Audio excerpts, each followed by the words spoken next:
আসসালামু আলাইকুম। আশা করছি সবাই ভালো আছেন এবং সুস্থ আছেন। তো আজকে আমরা যে ক্লাসটা নেব সেটা হচ্ছে আপনাদের ঢাবি 7 কলেজের প্রযুক্তির যে প্রস্তুতির জন্য আপনাদের মূলত আজকে আমরা গত যে 4-5 বছর 6 বছরের কোশ্চেনগুলো কেমিস্ট্রি সবগুলো সলভ করব। আপনাদের আমি কেমিস্ট্রির যে সাজেশন দিয়েছি হাজারিনাক স্যারের বই থেকে যে এমসিগুলো পড়তে বলেছি, আমি যে আপনাদের কোন কোন টপিকগুলো এবার আমার 300+ কোশ্চেনে যে পিডিএফের কথা বলেছি এখান থেকে কতটা গুরুত্ব আসে, কতটা কোশ্চেন আসে, কতটা টাইপটা আসে আপনাদেরকে আজকে দেখিয়ে দেবো ইনশাল্লাহ। এবং যারা সে প্রথম থেকে শেষ পর্যন্ত কেমিস্ট্রির এই ক্লাসটা দেখবেন তাদের সম্পূর্ণ বেসিক এবং 7 কলেজের জন্য একটা ভালো প্রিপারেশন হয়ে যাবে। এছাড়া আমি যদি সময় পাই কেমিস্ট্রির আরেকটা ক্লাস নেওয়ার চেষ্টা করব, যেটা হচ্ছে বিভিন্ন টপিক ভিত্তিক। তো 7 কলেজে যারা ভালো করতে চান তারা অবশ্যই এই ক্লাসটা তাদের জন্য অবশ্যই গুরুত্বপূর্ণ। যাদের বেসিক নাই তারা অবশ্যই এখান থেকেই 7 কলেজে যা আসে ইনশাল্লাহ সব কিছু পারবেন। তো যারা নতুন আছেন অবশ্যই টেলিগ্রাম গ্রুপে, ফেসবুক পেজে অ্যাড হয়ে যেতে পারেন এবং টেলিগ্রামে পরীক্ষা চলছে, ফ্রিতে দিতে পারবেন। তাছাড়া এই ভিডিওতে অবশ্যই একটা লাইক দেবেন এবং সাবস্ক্রাইব করবেন চ্যানেলটা। কমেন্টে যে কোনো বিষয় অবশ্যই জানতে পারেন। তো ফেসবুক পেজে আমার অ্যাডমিন আমার ফ্রেন্ডে চালাচ্ছে, তো সেখানে আপনাদের বিষয়গুলো জানাতে পারেন। আর আমার সাথে যোগাযোগ করতে হলে আমার ইমেলে আপনারা যে কোনো বিষয় জানতে পারবেন। তো চলেন আমরা কথা না বাড়িয়ে ক্লাসটা শুরু করি। আর অবশ্যই যে চ্যানেলটা সাবস্ক্রাইব করবেন, আপনাদের সহযোগিতা ইনশাল্লাহ কেমিস্ট্রিওয়ালার সামনের দিকে এগিয়ে যাবে এবং আপনাদের অবশ্যই সবসময় পাশে থাকবে। তো আমরা যে বিষয়গুলো পড়বো জৈব যৌগের ক্ষেত্রে আমি বলি যেগুলো আমার পড়ানোর মতো না, বিক্রিয়া বড় বড় বা বিক্রিয়া আপনাদের করলে এখন লাভ হবে না সেগুলো করি আমি, সময় অপচয় করব না। যেগুলো আমার মনে হবে আপনাদের জন্য খুবই ইম্পর্টেন্ট আমি সেগুলো আপনাদের ভালোভাবে দেখিয়ে দেওয়ার চেষ্টা করব ইনশাল্লাহ। তো দেখেন প্রথম কোশ্চেনটা দেখেন। প্রথম কোশ্চেনে যেটা দেওয়া আছে, কার্বনিল যৌগে থেকে অ্যালকেন তৈরিতে কোন বিকারক ব্যবহৃত হয়। যারা আমার ক্লাসগুলো করেছেন এবং কেমিস্ট্রির আমি যে একটা সাজেশন দিয়েছি সেখানে অবশ্যই আপনাদেরকে বলে দিছি যে বিক্রিয়াগুলো থাকবে এই বিক্রিয়ার ক্ষেত্রে আপনারা প্রভাবক এবং এদের বিক্রিয়কগুলো আপনারা অবশ্যই মনে রাখবেন, তাহলে আপনারা পারবেন। দেখেন কার্বনিল যৌগ থেকে অ্যালকেন তৈরিতে বিকারক ব্যবহৃত হয় জিঙ্ক এবং মার্কারি এবং হচ্ছে গাঢ় HCl ব্যবহৃত হয়। তো আশা করি আপনারা এগুলো আপনারা হাজারিনাক স্যারেরও বইয়ের মধ্যেও পেয়ে যাবেন, এগুলো আপনারা ভালো করে পড়বেন। পরবর্তীতে আমরা যে কোশ্চেনটা দেখছি পিএস নির্ণয়। যারা হাতে কলমে পারেন না, হাতে কলম করতে কষ্ট হয়, ক্যালকুলেটর বাদে আজকের ক্লাসটা তাদেরও জন্য। শেষ পর্যন্ত দেখবেন পিএস বলেন কেমিস্ট্রির যত হাতে কলমে যত ম্যাথ এখানে আসছে যতগুলা সবগুলো আমি করিয়ে দেওয়ার চেষ্টা করবো আপনাদের। শুধু আপনারা সঙ্গে থাকুন আর শেষ পর্যন্ত ক্লাসটা দেখুন। আর যে কোনো সমস্যা আপনারা কমেন্টে বা আমাকে পেজে জানাতে পারেন বা আমার সাথে জানাতে হলে আমার ইমেলে জানাতে পারেন। আর সবাই পেজে অ্যাড হয়ে যাবেন, টেলিগ্রাম গ্রুপে অ্যাড হয়ে যাবেন ইনশাল্লাহ। আপনাদের সহযোগিতার জন্য কেমিস্ট্রিয়াল অবশ্যই পাশে থাকবে। তো দেখেন আপনারা এখানে কি আছে, 0.0001 মোল আপনার পটাশিয়াম হাইড্রোক্সাইডের দ্রবণের পিএস নির্ণয় করতে বলেছে। মনে রাখবেন আপনি পিএস নির্ণয় করার আগে যে বিষয়গুলো মনে রাখতে হবে, এখানে যে যৌগটা দেওয়া আছে সেটা ক্ষারীয় নাকি হচ্ছে অম্লীয়। তো ক্ষারীয় হলে আপনার বের করতে হবে ক্ষারীয় হলে আপনার প্রথমে OH-এরটা বের করতে হবে, অর্থাৎ মাইনাস লগারিদম এটা বের করতে হবে OH-এরটা। তো OH থেকে আপনি পিএইচ বের করতে হলে OH-এর যে মানটা পাবেন তার থেকে 14 বিয়োগ দিবেন। এই OH-এর মানটা এখানে বসিয়ে 14 থেকে বিয়োগ দিলেই আপনি পিএসের মানটা পেয়ে যাবেন। তো এখানে মূলত হচ্ছে পটাশিয়াম হাইড্রোক্সাইড যেটা এটা মূলত ক্ষারীয়।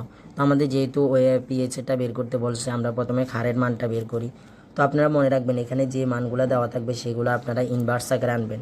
মনে রাখবেন দশমিকের জন্য একটা 1 দিবেন, দশমিকের পরে যতটা ঘর আছে তাদের জন্য আপনি ততটা দেখেন কয়টা আছে 1 2 3টা আছে। তো সেখানে আপনারা দিবেন কি 10⁻³ তো আপনারা এই ইনভার্স আকারে নিয়ে আসবেন। এরপর আপনারা কি করবেন, এরপর আপনারা সূত্রটা বসান POH মাইনাস লগারিদম, এরপরে OH যে মানটা সেটা বসাবেন। এরপরে হচ্ছে আপনারা এখানে মাইনাস লগারিদমের মধ্যে আপনারা OH-এর মানটা বসান, কত হচ্ছে 10⁻³। তো মনে রাখবেন হাতে কলমের জন্য পিএসের ক্ষেত্রে আমি আগে আরেকটাও দেখাই দিয়েছি যে আপনারা ইনভার্স আকারে যেটা থাকবো সেটাকে আপনারা সামনে নিয়ে আসবেন এবং লগের যে মানটা এটা মূলত 0। তো আশা করছি বুঝতে পেরেছেন।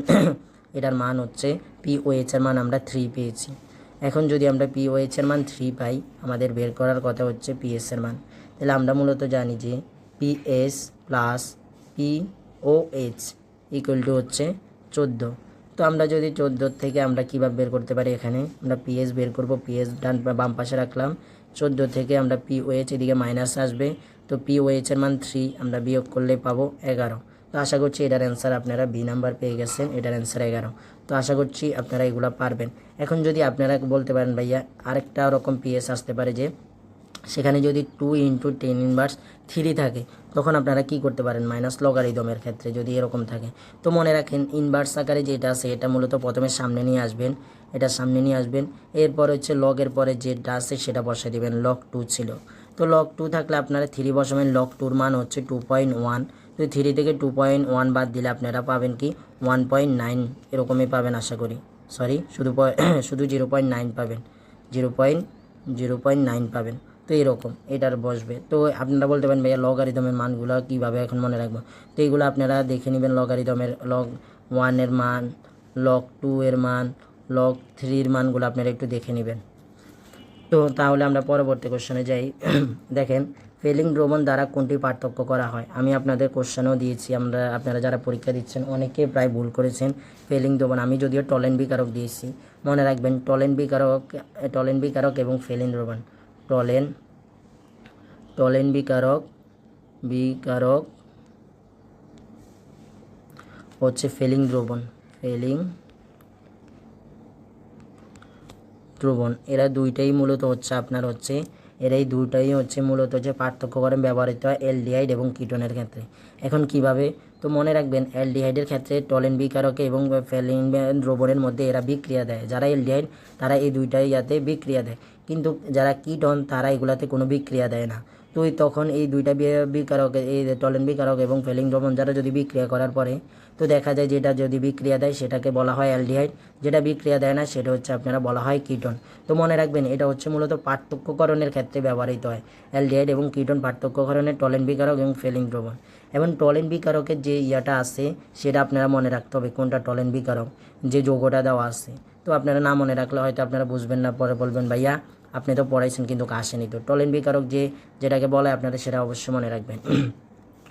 পরবর্তীতে আমরা চলে যাই, কোনটি প্রাইমারি স্ট্যান্ডার্ড পদার্থ। তো আমরা প্রাইমারি স্ট্যান্ডার্ড পদার্থ এবং সেকেন্ডারি স্ট্যান্ডার্ড পদার্থ কীভাবে মনে রাখে, একটা সহজ কার্ড মনে আছে যেগুলো মনে রাখবেন প্রাইমারি স্ট্যান্ডার্ড পদার্থ, যেগুলো মূলত প্রাইমারি স্ট্যান্ডার্ড পদার্থ সেগুলো মনে রাখবেন যে যোগে সি থাকবে, কার্বন বলবেন না, সি থাকবে, তারাই মূলত হচ্ছে কি প্রাইমারি দ্রবণ। তবে যেহেতু জানেন কেমিস্ট্রি মানিয়ে ব্যতিক্রম, তো এখানে মনে রাখবেন শুধু HCl বাদে আর সবগুলোর মধ্যে যদি আপনি সি দেখেন তাহলে মনে করবেন সেগুলো প্রাইমারি স্ট্যান্ডার্ড পদার্থ, আর HCl ক্ষেত্রে শুধু এটা হচ্ছে সেকেন্ডারি স্ট্যান্ডার্ড পদার্থ। এছাড়া আপনার যে যৌগগুলো দেখবেন সেগুলোর মধ্যে সি দেখলে মনে করবেন সেটা প্রাইমারি স্ট্যান্ডার্ড পদার্থ, আর সি না থাকলে সেগুলো হচ্ছে HCl বাদে, সি না থাকলে সেগুলো সেকেন্ডারি স্ট্যান্ডার্ড পদার্থ। সরি। তো আশা করি বুঝতে পেরেছেন। তো চলেন আমরা কোশ্চেনের মধ্যে যে অ্যান্সারগুলো আছে সেগুলো দেখি। দেখেন ফেরাস সালফেট আছে, এই একটা আছে ফেরাস সালফেট, এটাকে যেহেতু সি নাই এটা বাদ, সোডিয়াম হাইড্রোক্সাইড বাদ, পটাশিয়াম পারম্যাঙ্গানেট এটার মধ্যে আপনার সি নাই, দেখেন এটার মধ্যে আপনার সি আছে, অর্থাৎ এটা হচ্ছে আপনার মূলত প্রাইমারি স্ট্যান্ডার্ড পদার্থ। তবে হচ্ছে মনে রাখবেন ওই যে এখানে তারাও দিয়ে HCl ব্যতীত তারাও এখানে, যদি আমি আপনাদের এখানে যে কোশ্চেন ব্যাংকটা আছে সেটা ফলো করছি না, আমি আমার মতো যে আমার বেসিকটা আছে সে বেসিকে আপনাদের দেওয়ার সম্পূর্ণভাবে চেষ্টা করছি যেন আপনারা অ্যাডমিশনে সহজভাবে চেষ্টা করে ভালো করতে পারেন। তো দেখেন পরের বারে দেখেন পরের কোশ্চেনে এদের কোনটি আইসোবার যৌগল। তো আপনারা অবশ্যই আইসোবার, আইসোটোপ, আইসো ইলেকট্রন, এরপরে আইসোটোন এবং আইসো ইলেকট্রক, আইসোমার, এরপর আইসোটোন, এগুলো অবশ্যই মনে রাখবেন। তো মনে রাখবেন একটা যৌগের মধ্যে উপরে যেটা থাকে সেটা তার পারমাণবিক ভর সংখ্যা বা নিউক্লিয়ন সংখ্যা, এখানে আপনার ভর সংখ্যা বা নিউক্লিয়নও সংখ্যা থাকতে পারে। তো আপনারাও মাঝে মধ্যে বলতে পারেন ভাইয়া কই ভর সংখ্যা তো ছিল না, এটা মনে রাখবেন নিউক্লিয়নও সংখ্যাও থাকতে পারে। তো উপরেরটা হচ্ছে ভর সংখ্যা, নিচেরটা হচ্ছে তাদের প্লোটন সংখ্যা। তো হচ্ছে যদি তাদের ভর সংখ্যা দুইটা যৌগের মধ্যে, দুইটা মোলের মধ্যে যদি দুইটা মোলের ভর সংখ্যা মিল থাকে তাহলে সেটা মূলত আইসোবার, আর যদি তাদের প্লোটন সংখ্যা মিল থাকে তখন মনে রাখবেন আইসোটোপ। এখন তারপরে যদি আপনি এই যৌগে ভর সংখ্যা থেকে প্লোটন সংখ্যা বিয়োগ করেন একটা মান পাবেন, একটা যোগের এই যোগের ক্ষেত্রে প্রোটন ভর সংখ্যা থেকে প্রোটন সংখ্যা বিয়োগ দিলে একটা মান পাবেন। আর এই মান দুইটা যখন এক হয়ে যাবে তখন মূলত সেটা মনে রাখবেন আইসোটোন। কারণ হচ্ছে ভর সংখ্যা থেকে আপনি যখন প্রোটন সংখ্যাটা বিয়োগ দিবেন যেটা পাবেন সেটা মূলত নিউটন সংখ্যা। এটাও মূলত নিউটন সংখ্যা, আর নিউটন সংখ্যা সমান হলে সেটা হচ্ছে আপনার আইসোটোন। তো আশা করি বুঝতে পেরেছেন। তো এখানে আমাদের কি চেয়েছে আমরা দেখি, এখানে আমাদের চেয়েছে আইসোবার। তো দেখেন কোনগুলার ভর সংখ্যা সমান, এখানে ভর সংখ্যা কার সমান আপনারা দেখতে হবে। তো দেখেন ভর সংখ্যা হচ্ছে আপনারা এখানে দেখতে পাচ্ছেন যে বি নাম্বারে যে কার্বন এবং নাইট্রোজেন আছে, এখানে মোট 14 দেওয়া আছে দুইটারে। তো এটা মূলত আইসোবার। আশা করি বুঝতে পেরেছেন আপনারা। তো আমরা পরবর্তীতে চলে যাই, পরবর্তী কোশ্চেনগুলোতে আমরা যাই। দেখেন ব্যাপন হার নির্ণয়ের আমি যেগুলো আপনাদের পরীক্ষা দিচ্ছি এগুলোর বেসিকগুলো ক্লিয়ার করলে আপনাদের অনেক উপকার হবে আশা করি। তারপরে আমরা দেখি ব্যাপন হার। নিচের কোন গ্যাসটির ব্যাপন হার সর্বোচ্চ? তো মনে রাখবেন ব্যাপন হারের সাথে আণবিক ভরের সম্পর্ক হচ্ছে বর্গমূলের ব্যস্ত অনুপাতে। মনে রাখবেন যার আণবিক ভর বেশি তার ব্যাপন হার কম, আর যার আণবিক ভর কম তার ব্যাপন হার বেশি। এইভাবে যারা মনে রাখতে পারবেন তারা আশা করি পারবেন। তো দেখেন আমরা কোশ্চেনটা দেখি কি এখানে কি বলেছে। নিচের কোনটির ব্যাপন হার সর্বোচ্চ, অর্থাৎ সর্বোচ্চ ব্যাপন হার সর্বোচ্চ মানে আপনার মনে করতে হবে যেটার আণবিক ভর কম, আণবিক ভর মানে এমটা কম, যার এম কম তার হচ্ছে সেক্ষেত্রে তারই হচ্ছে কি ব্যাপন সর্বোচ্চ, ব্যাপনটা সর্বোচ্চ পাবেন। তো দেখি আমরা এখানে কি কার ব্যাপন কত আছে আমরা দেখি এগুলা। এখানে অক্সিজেনের ক্ষেত্রে দেখেন, অক্সিজেন গ্যাসের ক্ষেত্রে আমরা জানি 32, তারপরে কার্বন ডাইঅক্সাইডের ক্ষেত্রে আমরা জানি এখানে হচ্ছে 44, তারপরে আমরা NH3 অ্যামোনিয়ার ক্ষেত্রে আমরা জানি NH3 ক্ষেত্রে আমরা জানি 17, এরপরে আমরা জানি নাইট্রোজেনের ক্ষেত্রে হচ্ছে 28। তো মূলত দেখেন এখানে আমাদের সবচেয়ে কম কোনটা আছে, দেখেন সবচেয়ে কম আছে আমাদের 17 সবচেয়ে কম আছে যেটা হচ্ছে অ্যামোনিয়া। তো যেহেতু অ্যামোনিয়া সবচেয়ে কম আণবিক ভর, তাহলে যার আণবিক ভর কম সেটাই মূলত হচ্ছে কি সর্বোচ্চ ব্যাপন হার থাকে। তো আশা করি বুঝতে পেরেছেন, ব্যাপন হার থেকে অবশ্যই আপনাদের একটা কোশ্চেন থাকেই। তো পরবর্তী কোশ্চেনগুলো আপনারা এগুলো দেখে নেবেন। বেনজিন ডায়োজোনিয়াম ক্লোরাইডকে পানির সাথে উত্তপ্ত করলে উৎপন্ন প্রধান উপাদান কোনটি থাকে? এটা হচ্ছে অ্যালকোহল। তো এগুলো আপনারা মনে রাখবেন, ফেনল উৎপন্ন হয় সেটা আপনারা দেখবেন, এগুলো আপনাদের ক্ষেত্রে খুবই ইম্পর্টেন্ট। আমি বলে দিয়েছি কোনগুলো পড়তে হবে। আমার 125টা জৈব রসায়নের ক্লাস আছে, 125টা এমসিকিউর উপরে এবং পিডিএফও আছে। তো আপনারা যারা ক্লাসটা করেন নেই, আমার আগের ক্লাসটা আর কি অনেক আগেই নেওয়া আছে। তো এটা অনেকেই করছে, প্রায় এবার দিয়েছে অনেক করছে, 300 প্লাসের মতো, 300-400 প্লাস অনেকেই করে নিচ্ছে। যারা আমার টেলিগ্রাম গ্রুপে আছে, যারা এখনও যুক্ত হন নাই যুক্ত হতে পারেন, আপনারা এই ক্লাসটা দেখে নিতে পারেন।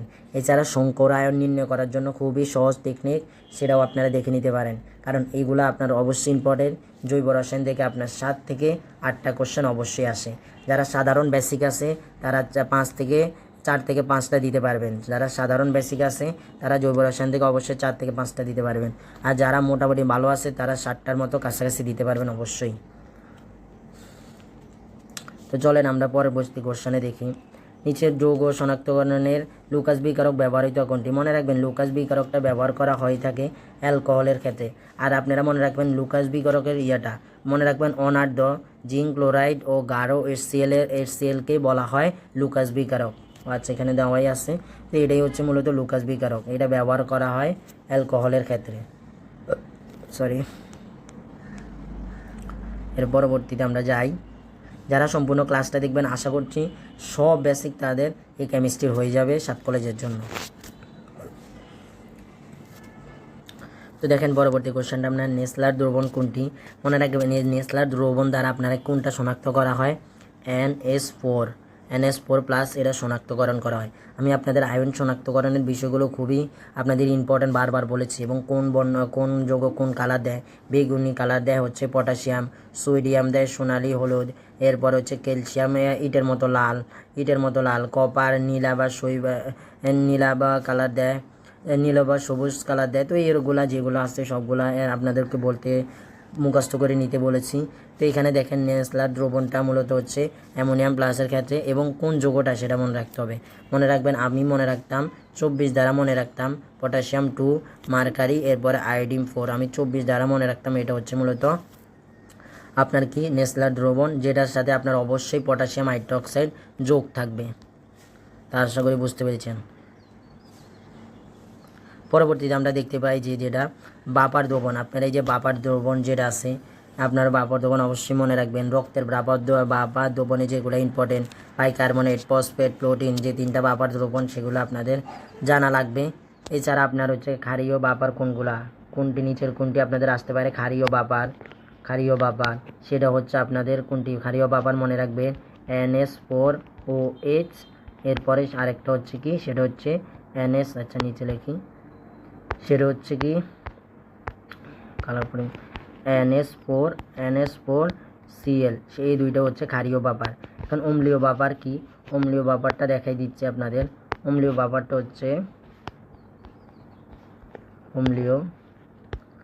অম্লীয় বাপারটা হচ্ছে CH3 COOH, অ্যাসিড ও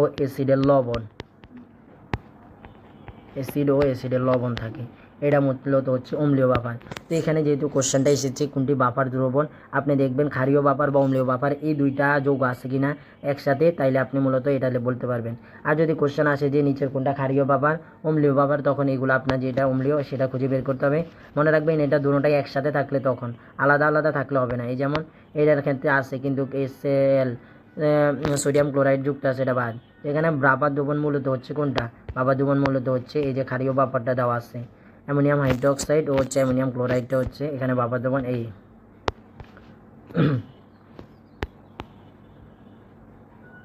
পরবর্তী কোশ্চেন আমরা দেখি, কোন শর্তে একটি বাস্তব গ্যাস আদর্শ গ্যাসে রূপান্তর হয়। মনে রাখবেন হাই টেম্পারেচার এবং হচ্ছে লো প্রেসারের ক্ষেত্রে হচ্ছে এটা মূলত একটি বাস্তব গ্যাস আদর্শ গ্যাসে রূপান্তরিত হয়। যদিও এই কোশ্চেনটা চলে এসেছে আপনাদের 2022-23-এর মধ্যে 7 কলেজের মধ্যে, তবু আপনারা এগুলো পড়ে নেবেন। আদর্শ গ্যাসের যে লেখচিত্র, আদর্শ গ্যাসের যে কাহিনিগুলো আছে, PV = nRT। আদর্শ গ্যাসের ক্ষেত্রে আপনার যে কোনটা সবচেয়ে বিচ্যুতি বেশি দেখায়, বা কোন যৌগটা বেশি বিচ্যুতি দেখায়, কোনটা দেখায় না, সেগুলো আপনাদের মনে রাখতে হবে অবশ্যই। পরবর্তী কোশ্চেনটা দেখেন, নির্দিষ্ট পরিমাণ কোনো গ্যাসের তাপমাত্রা ও আয়তন কমিয়ে অর্ধেক করা হলে চাপের কি পরিবর্তন হবে। আপনি এখানে দেখেন আয়তনের কথা বলা হচ্ছে, তাপমাত্রা, আয়তনের কথা বলা হচ্ছে এবং চাপের কথা। তো তিনোটা যখন একসাথে বলা থাকবে, তখন আপনার সমন্বয়, বয়েল এবং চার্লসের যে সমন্বয় সূত্রটা আছে সেটা বুঝবে। এখানে যদি বলা থাকতো নির্দিষ্ট তাপমাত্রা বা নির্দিষ্ট আয়তন বা নির্দিষ্ট চাপ, তাহলে বয়েল, চার্লস এবং যে সূত্রগুলো আছে সেগুলো বুঝতো।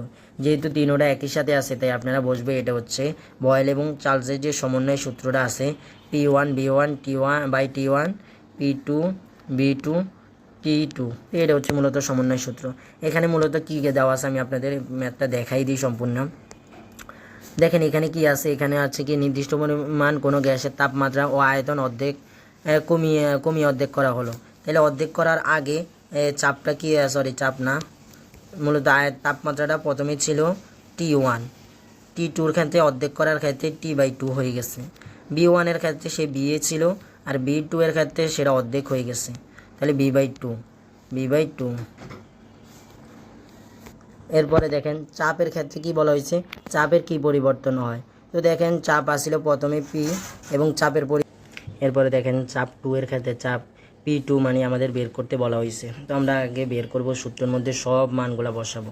তাহলে বসালে আমরা দেখি P1-এর ক্ষেত্রে আমরা জানি P1-এর ক্ষেত্রে আমরা মান জানি P থাকে, B1-এর ক্ষেত্রে B থাকে, T1-এর ক্ষেত্রে T থাকে। এরপরে P2-এর ক্ষেত্রে যায়, P-র ক্ষেত্রে 2টা আমরা বের করতে হবে। আয়তন B/2 হয়, আয়তন অর্ধেক হয়ে যায়, আয়তনটা মূলত অর্ধেক হয়। তারপরে হচ্ছে আমাদের হচ্ছে তাপমাত্রাও মূলত অর্ধেক হয়ে যায়। তো আমরা দেখেন এই যে এটা মূলত সম্পূর্ণটা ভাগাকার আছে অপর পাশে, এই পাশে আনলে সম্পূর্ণটা, এই পাশে আসলে গুণাকার হয়ে যাবে সম্পূর্ণটা। তো দেখেন কিভাবে PB এরপরে T, এটা সম্পূর্ণটা গুণাকার আসলে T/2 আসে। তো দেখেন এখান থেকে তাইলে এটা চলে যাবে। এরপরে দেখেন তাইলে এখান থেকে কাটা যায় কি, এই যে কাটা যায় T আর T কাটাকাটি জায়গা। তো আমরা এই দুইটাকে বাদ দিয়ে দিই, T বাদ দিয়ে আমাদের তাইলে থাকলো কি, এটা মূলত দেখি বাদ P/2। তো দেখেন এই যে এটা মূলত আবার এই যে B/2 2টা আছে ভাগ আকারে আছে, ওই পাশে এই পাশে আসলে সেটা গুণ আকারে হয়ে যাবে। তো গুণ আকারে দিলাম আর এখান থেকে আমরা 2টা কেটে দিলাম। তো এখান থেকে আসার পর এই 2 ভাগ আকারে এটা 2 গুণ আকারে আছে, এই 2টাও কাটাকাটি হয়ে যায়। তো মূলত আমাদের থাকলো PB আর হচ্ছে PB = P2 × B। তো এই বিটা এদিকে গুণ আকারে আছে, এই পাশে আসলে সেটা ভাগ আকারে হয়ে যাবে। তো ভাগ আকারে হওয়ার পর এই বি কাটাকাটি। তো আমরা দেখতে পাচ্ছি P2 আর P পাইলাম আমরা। তো অর্থাৎ চাপ আগে যা ছিল P1 ক্ষেত্রে চাপ P ছিল, P2 ক্ষেত্রেও P, অর্থাৎ এদের আয়তন বা তাপমাত্রা অর্ধেক করার পরও এদের কোনো চাপের পরিবর্তন হয়নি। তো আশা করি বুঝতে পেরেছেন। সম্পূর্ণ আপনাদের প্রথম থেকে শেষ পর্যন্ত ক্লাসটা দেখলে খুবই আপনাদের জন্য উপকৃত হবে, কারণ সব বেসিক এবং শর্টকাট কীভাবে করতে হয় এই ক্লাস আপনারা দেখবেন। তো দেখেন এখানে অ্যান্সার হচ্ছে অপরিবর্তিত থাকে। পরবর্তী কোশ্চেন আমরা চলে যাই। দেখেন নিচের কোন আয়নটি অক্সিজেন 2- এর সম ইলেকট্রন বিশিষ্ট। এখন সম ইলেকট্রনটা কি আপনাদের সেটা বলতে হবে। আমি আর কিছুক্ষণ আগে বলছি আইসোবার, আইসোটোন, এরপরে হইছে আইসো ইলেকট্রন, এগুলো আপনাদের আইসোমার, এগুলো আপনাদের জানতেই হবে। তো দেখেন আইসো ইলেকট্রন বলেছে, এখানে দেওয়া আছে আপনার O2 দেওয়ার ক্ষেত্রে আছে, অর্থাৎ অক্সিজেন 2টা ইলেকট্রন গ্রহণ করেছে। অক্সিজেন মূলত স্বাভাবিক অবস্থায় অক্সিজেন হচ্ছে 8, তো 2টা ইলেকট্রন গ্রহণ করে সেটা 10 হয়ে গেছে। এখন যেহেতু বলছে নিচের কোনটি সম ইলেকট্রন বিশিষ্ট, অর্থাৎ এদের ইলেকট্রন সংখ্যা সমান আছে, 10টাই থাকবে। তো নিচে যৌগ দেওয়া আছে পটাশিয়াম, এরপরে ম্যাগনেসিয়াম, এরপরে হচ্ছে আপনার ক্লোরিন মাইনাস, সালফার 2-, এগুলা থেকে আমরা দেখবো এখন কোনটা 10 কোনটা তার 10-এর মতো আছে, 10ই আছে। তো দেখেন আপনি পটাশিয়াম, দেখেন পটাশিয়াম প্লাস, পটাশিয়াম মূলত 19, সে একটা ইলেকট্রন ত্যাগ করে 18 হয়। তো এটা মূলত হয় না, তাইলে এটা বাদ। তারপরে দেখেন তারপরে আমরা কি কোনটা দেখতে পারি। তারপরে দেখেন এখানে ম্যাগনেসিয়াম আছে, ম্যাগনেসিয়াম মূলত 12, সে 2টা ইলেকট্রন ত্যাগ করে সে 10 হয়ে গেছে। অর্থাৎ আমরা অক্সিজেন 2- এবং ম্যাগনেসিয়াম 2+-এর ক্ষেত্রে আমরা একটু মিল পাইতে আসি। তার পরবর্তীগুলো আমরা দেখাই, সবগুলা দেখাই দিব প্রথম দিক থেকে। এরপরে ক্লোরিন মূলত হচ্ছে 17, সে একটা ইলেকট্রন গ্রহণ করে 18 হয়েছে বাদ। তাহলে হচ্ছে সালফারের ক্ষেত্রে আছে, ওইগুলো দেখে নিন, আর অবশ্যই করানোর দরকার নেই। তাই সম ইলেকট্রন আশা করছি যে এদের ইলেকট্রন সংখ্যা সমান হচ্ছে যেভাবে হোক। তো এখানে ম্যাগনেসিয়ামের ইলেকট্রন সংখ্যা সমান হচ্ছে অক্সিজেন 2- ক্ষেত্রে এবং ম্যাগনেসিয়াম 2+-এর 10টাই থাকে। তো দেখেন আমরা পরবর্তী কোশ্চেনে চলে যাই। দেখেন ক্ষারীয় পটাশিয়াম পারম্যাঙ্গানেট দ্বারা ইথাইল বেনজেনকে সম্পূর্ণ জারিত করলে উৎপন্ন হয় কোনটি। এগুলো সম্পূর্ণ আপনাদের পড়া বেনজোইক অ্যাসিড উৎপন্ন হয়। তো এগুলো আপনারা পড়ে নেবেন। আমার 125টা কোশ্চেনের ক্লাসটা করলো এবং হাজারিনা স্যারের বইয়ের MCQ-গুলো করলে আপনাদের সম্পূর্ণ কেমিস্ট্রির প্রিপারেশনটা হয়ে যাবে। কেউ আবার বইয়ের এখন শেষ সময় বইয়ের রিডিংটা পড়তে যায় না, MCQ-গুলো সলভ করেন, ডিউর কোশ্চেন ব্যাংক করেন, সিউর করেন, যে কোনো সাবজেক্টের আপনারা এই ভালো প্রিপারেশনটা নেন। আর 7 কলেজের কোশ্চেন ব্যাংকটা অবশ্যই পড়বেন। যাদের নাই তারা ইগনোর করতে পারেন, অন্যটাগুলো পড়েন। 7 কলেজের কোশ্চেন ব্যাংক না থেকেও অনেকে ভালো রেজাল্ট করে। দেখেন পরবর্তীটা এখানে দেওয়া আছে কি 12 গ্রাম বিশুদ্ধ কার্বন 12 এর কার্বন পরমাণু সংখ্যা নির্ণয়। তো আমরা জানি যে পরমাণু সংখ্যা নির্ণয়ের ক্ষেত্রে আমরা প্রথমে অণু সংখ্যা নির্ণয় করব এবং যতটা মোলাস তার সাথে আমরা ততটা গুণ দিলে আমরা পরমাণু পেয়ে যাব। তো আমরা দেখি প্রথমে আমরা জানি n = W/m, যেহেতু গ্রামের মান দেওয়া আছে। এছাড়া আমরা m এর যে সূত্রগুলো আছে সবগুলো আমরা মুখস্থ করব। তো n = W/n লিখতে পারি, যেহেতু এছাড়া আমরা আবার লিখতে পারি n = x/na। তো আমরা মূলত এটা যেহেতু আমাদের কাজ হচ্ছে কি আমাদের পরমাণু সংখ্যা নির্ণয়, তাই আমরা এইটা কাজ করাবো, এই সূত্র দ্বারা কাজ করব আমরা, বাকিগুলো আমাদের লাগবে না। দেখেন এখান থেকে কিভাবে কাজ করব আমরা। এখান থেকে কাজ করার জন্য আমাদের যেগুলা লাগবে, দেখেন W এর মান আমাদের দেওয়া আছে, W এর মান কত দেওয়া আছে 12 গ্রাম দেওয়া আছে 12, আর কার্বনের পারমাণবিক ভর সংখ্যা কত 12। এছাড়া হচ্ছে এটা তো x, আমরা অনুসংখ্যা নির্ণয় করছি। আর n এর মানটা মনে রাখবেন আপনারা 6.023 × 10⁻23, এটা হচ্ছে n এর মানটা। তো দেখেন এখানে আমরা কাটাকাটি যদি করি 12 এবং 12 কাটাকাটি চলে গেলে থাকে শুধু 1, এই পাশে শুধু 1 থাকে, তো 1 থাকে এই পাশে। তাইলে হচ্ছে আমরা যদি n এ ভাগ আকার আছে এই পাশে আসলে গুণ আকার হয়ে যাবে। তাইলে আমরা দিন শেষে মূলত কি পাচ্ছি, আমরা পাচ্ছি যে x = na। তো তো এন এর মানটা আমরা তাইলে এটা মূলত পেয়েছি এদের অনুসংখ্যা। তো কার্বন মূলত একটা দেওয়া আছে, কার্বনের যেহেতু একটা কার্বন তাই এক দ্বারা গুণ করলে মূলত এন এইটাই থাকে। তো এন এর মানটা হচ্ছে আপনার 6.023 ইন্টু 10⁻23।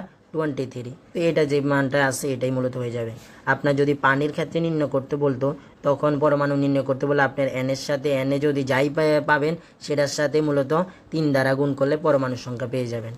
তো এখানে মূলত আমাদের তাহলে আমরা যেটা পেলাম সেটা 1 নম্বর অ্যান্সারে দেওয়া আছে।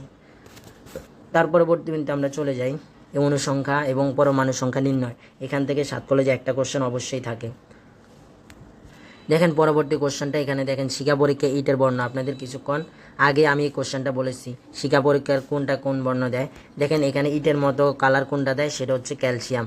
ক্যালসিয়াম ইটের মতো, কপার হচ্ছে নীলাভ সবুজ, পটাশিয়াম বেগুনি কালার, সোডিয়াম হচ্ছে আপনাদের সোনালী হলুদ কালার দেয়। সবগুলো আপনাদের মনে রাখতে হবে কোন মল কোন কালার দিয়ে থাকে, বর্ণ দিয়ে থাকে।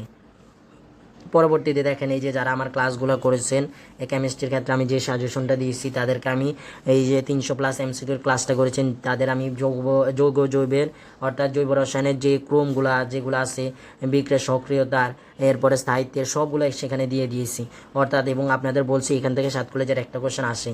দেখেন এখানে মিলিয়ে নেন, এখানে SN1 বিক্রিয়ার বিভিন্ন অ্যালকাইল হ্যালাইডের সক্রিয়তার ক্রম এসেছে।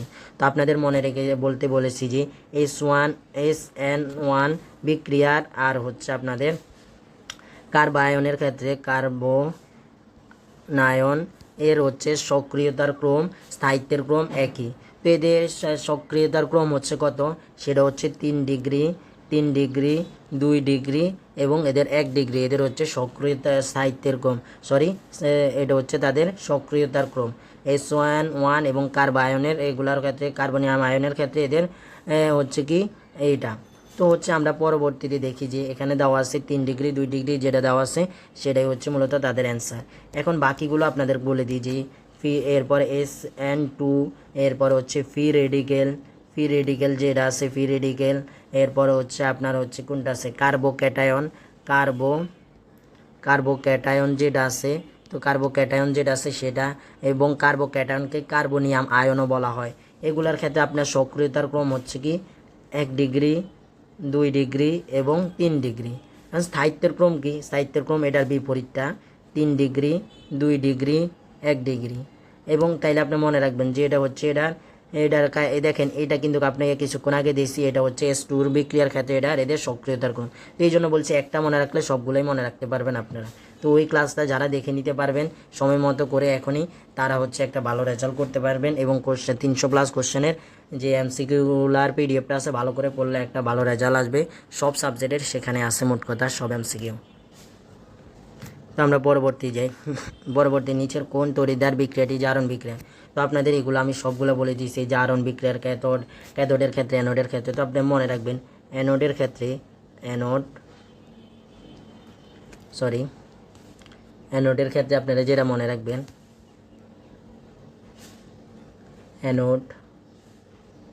অ্যানোডের ক্ষেত্রে যে বিক্রিয়াটা প্রথমে হচ্ছে আপনার মোলটা থাকবে এবং মোলের পরে আয়ন আকারে থাকবে, সেটাই মূলত হচ্ছে আপনার অ্যানোডের জারণ বিক্রিয়া। আর ক্যাথোডের জারণ বিক্রিয়া ক্যাথোডের জারণ বিক্রিয়া সবসময় মনে রাখবেন প্রথমে তার আয়ন থাকবে পরে তার মোলটা থাকবে, অর্থাৎ এটাই হচ্ছে মূলত অ্যানোড এবং ক্যাথোড।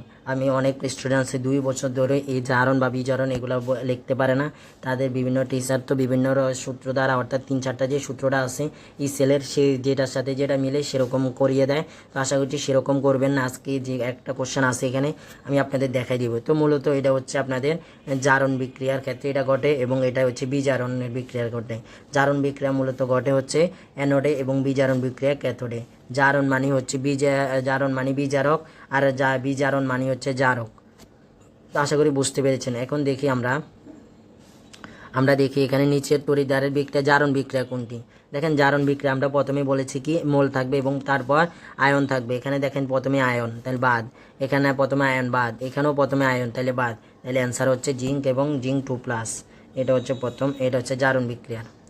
তো আশা করি বুঝতে পেরেছেন। আমরা পরবর্তী চলে যাই। ই সেলের যে ম্যাথ আছে এখানে ম্যাথ আছে একটা, সেটা আমি সে সময় করিয়ে দিব কীভাবে শর্টকাটভাবে এত সূত্র মনে না রেখে একটা সূত্রের মাধ্যমে এবং কোনটা হচ্ছে অ্যানোড সরি কোনটা ক্যাথোড, সেগুলো মনে রাখার জন্য আপনাদের সহজভাবে আমি মনে রাখার চেষ্টা করব।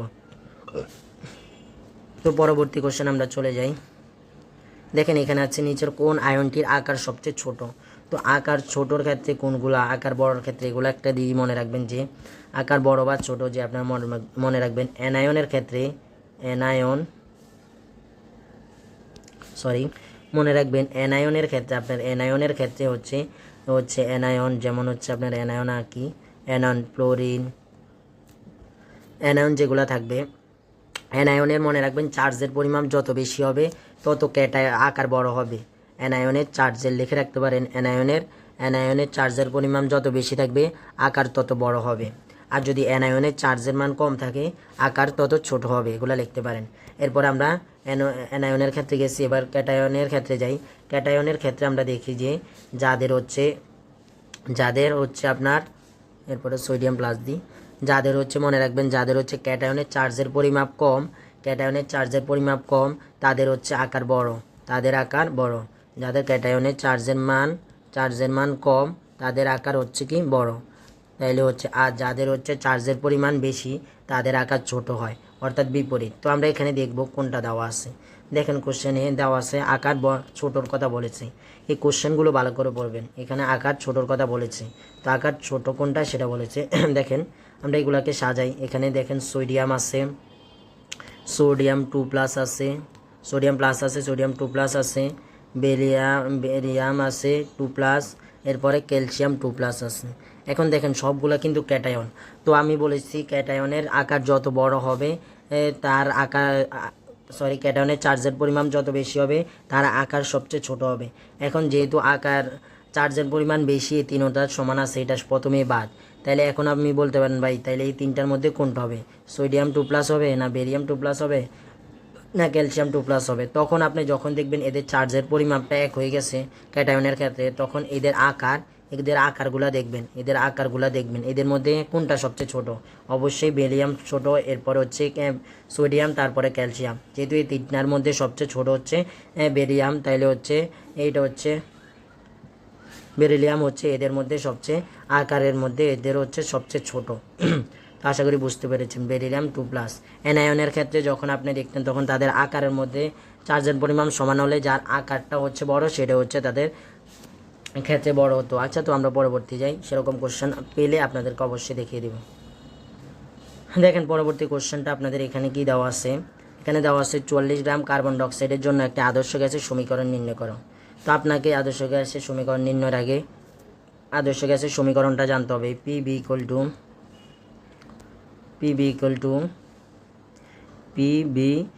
Two nRT. তো এনআরটি আপনি লিখলেন, আদর্শ গ্যাসের সমীকরণ এটা। এছাড়া আদর্শ গ্যাসের গতির সমীকরণও আছে, সেটাও আপনারা দেখে নেবেন।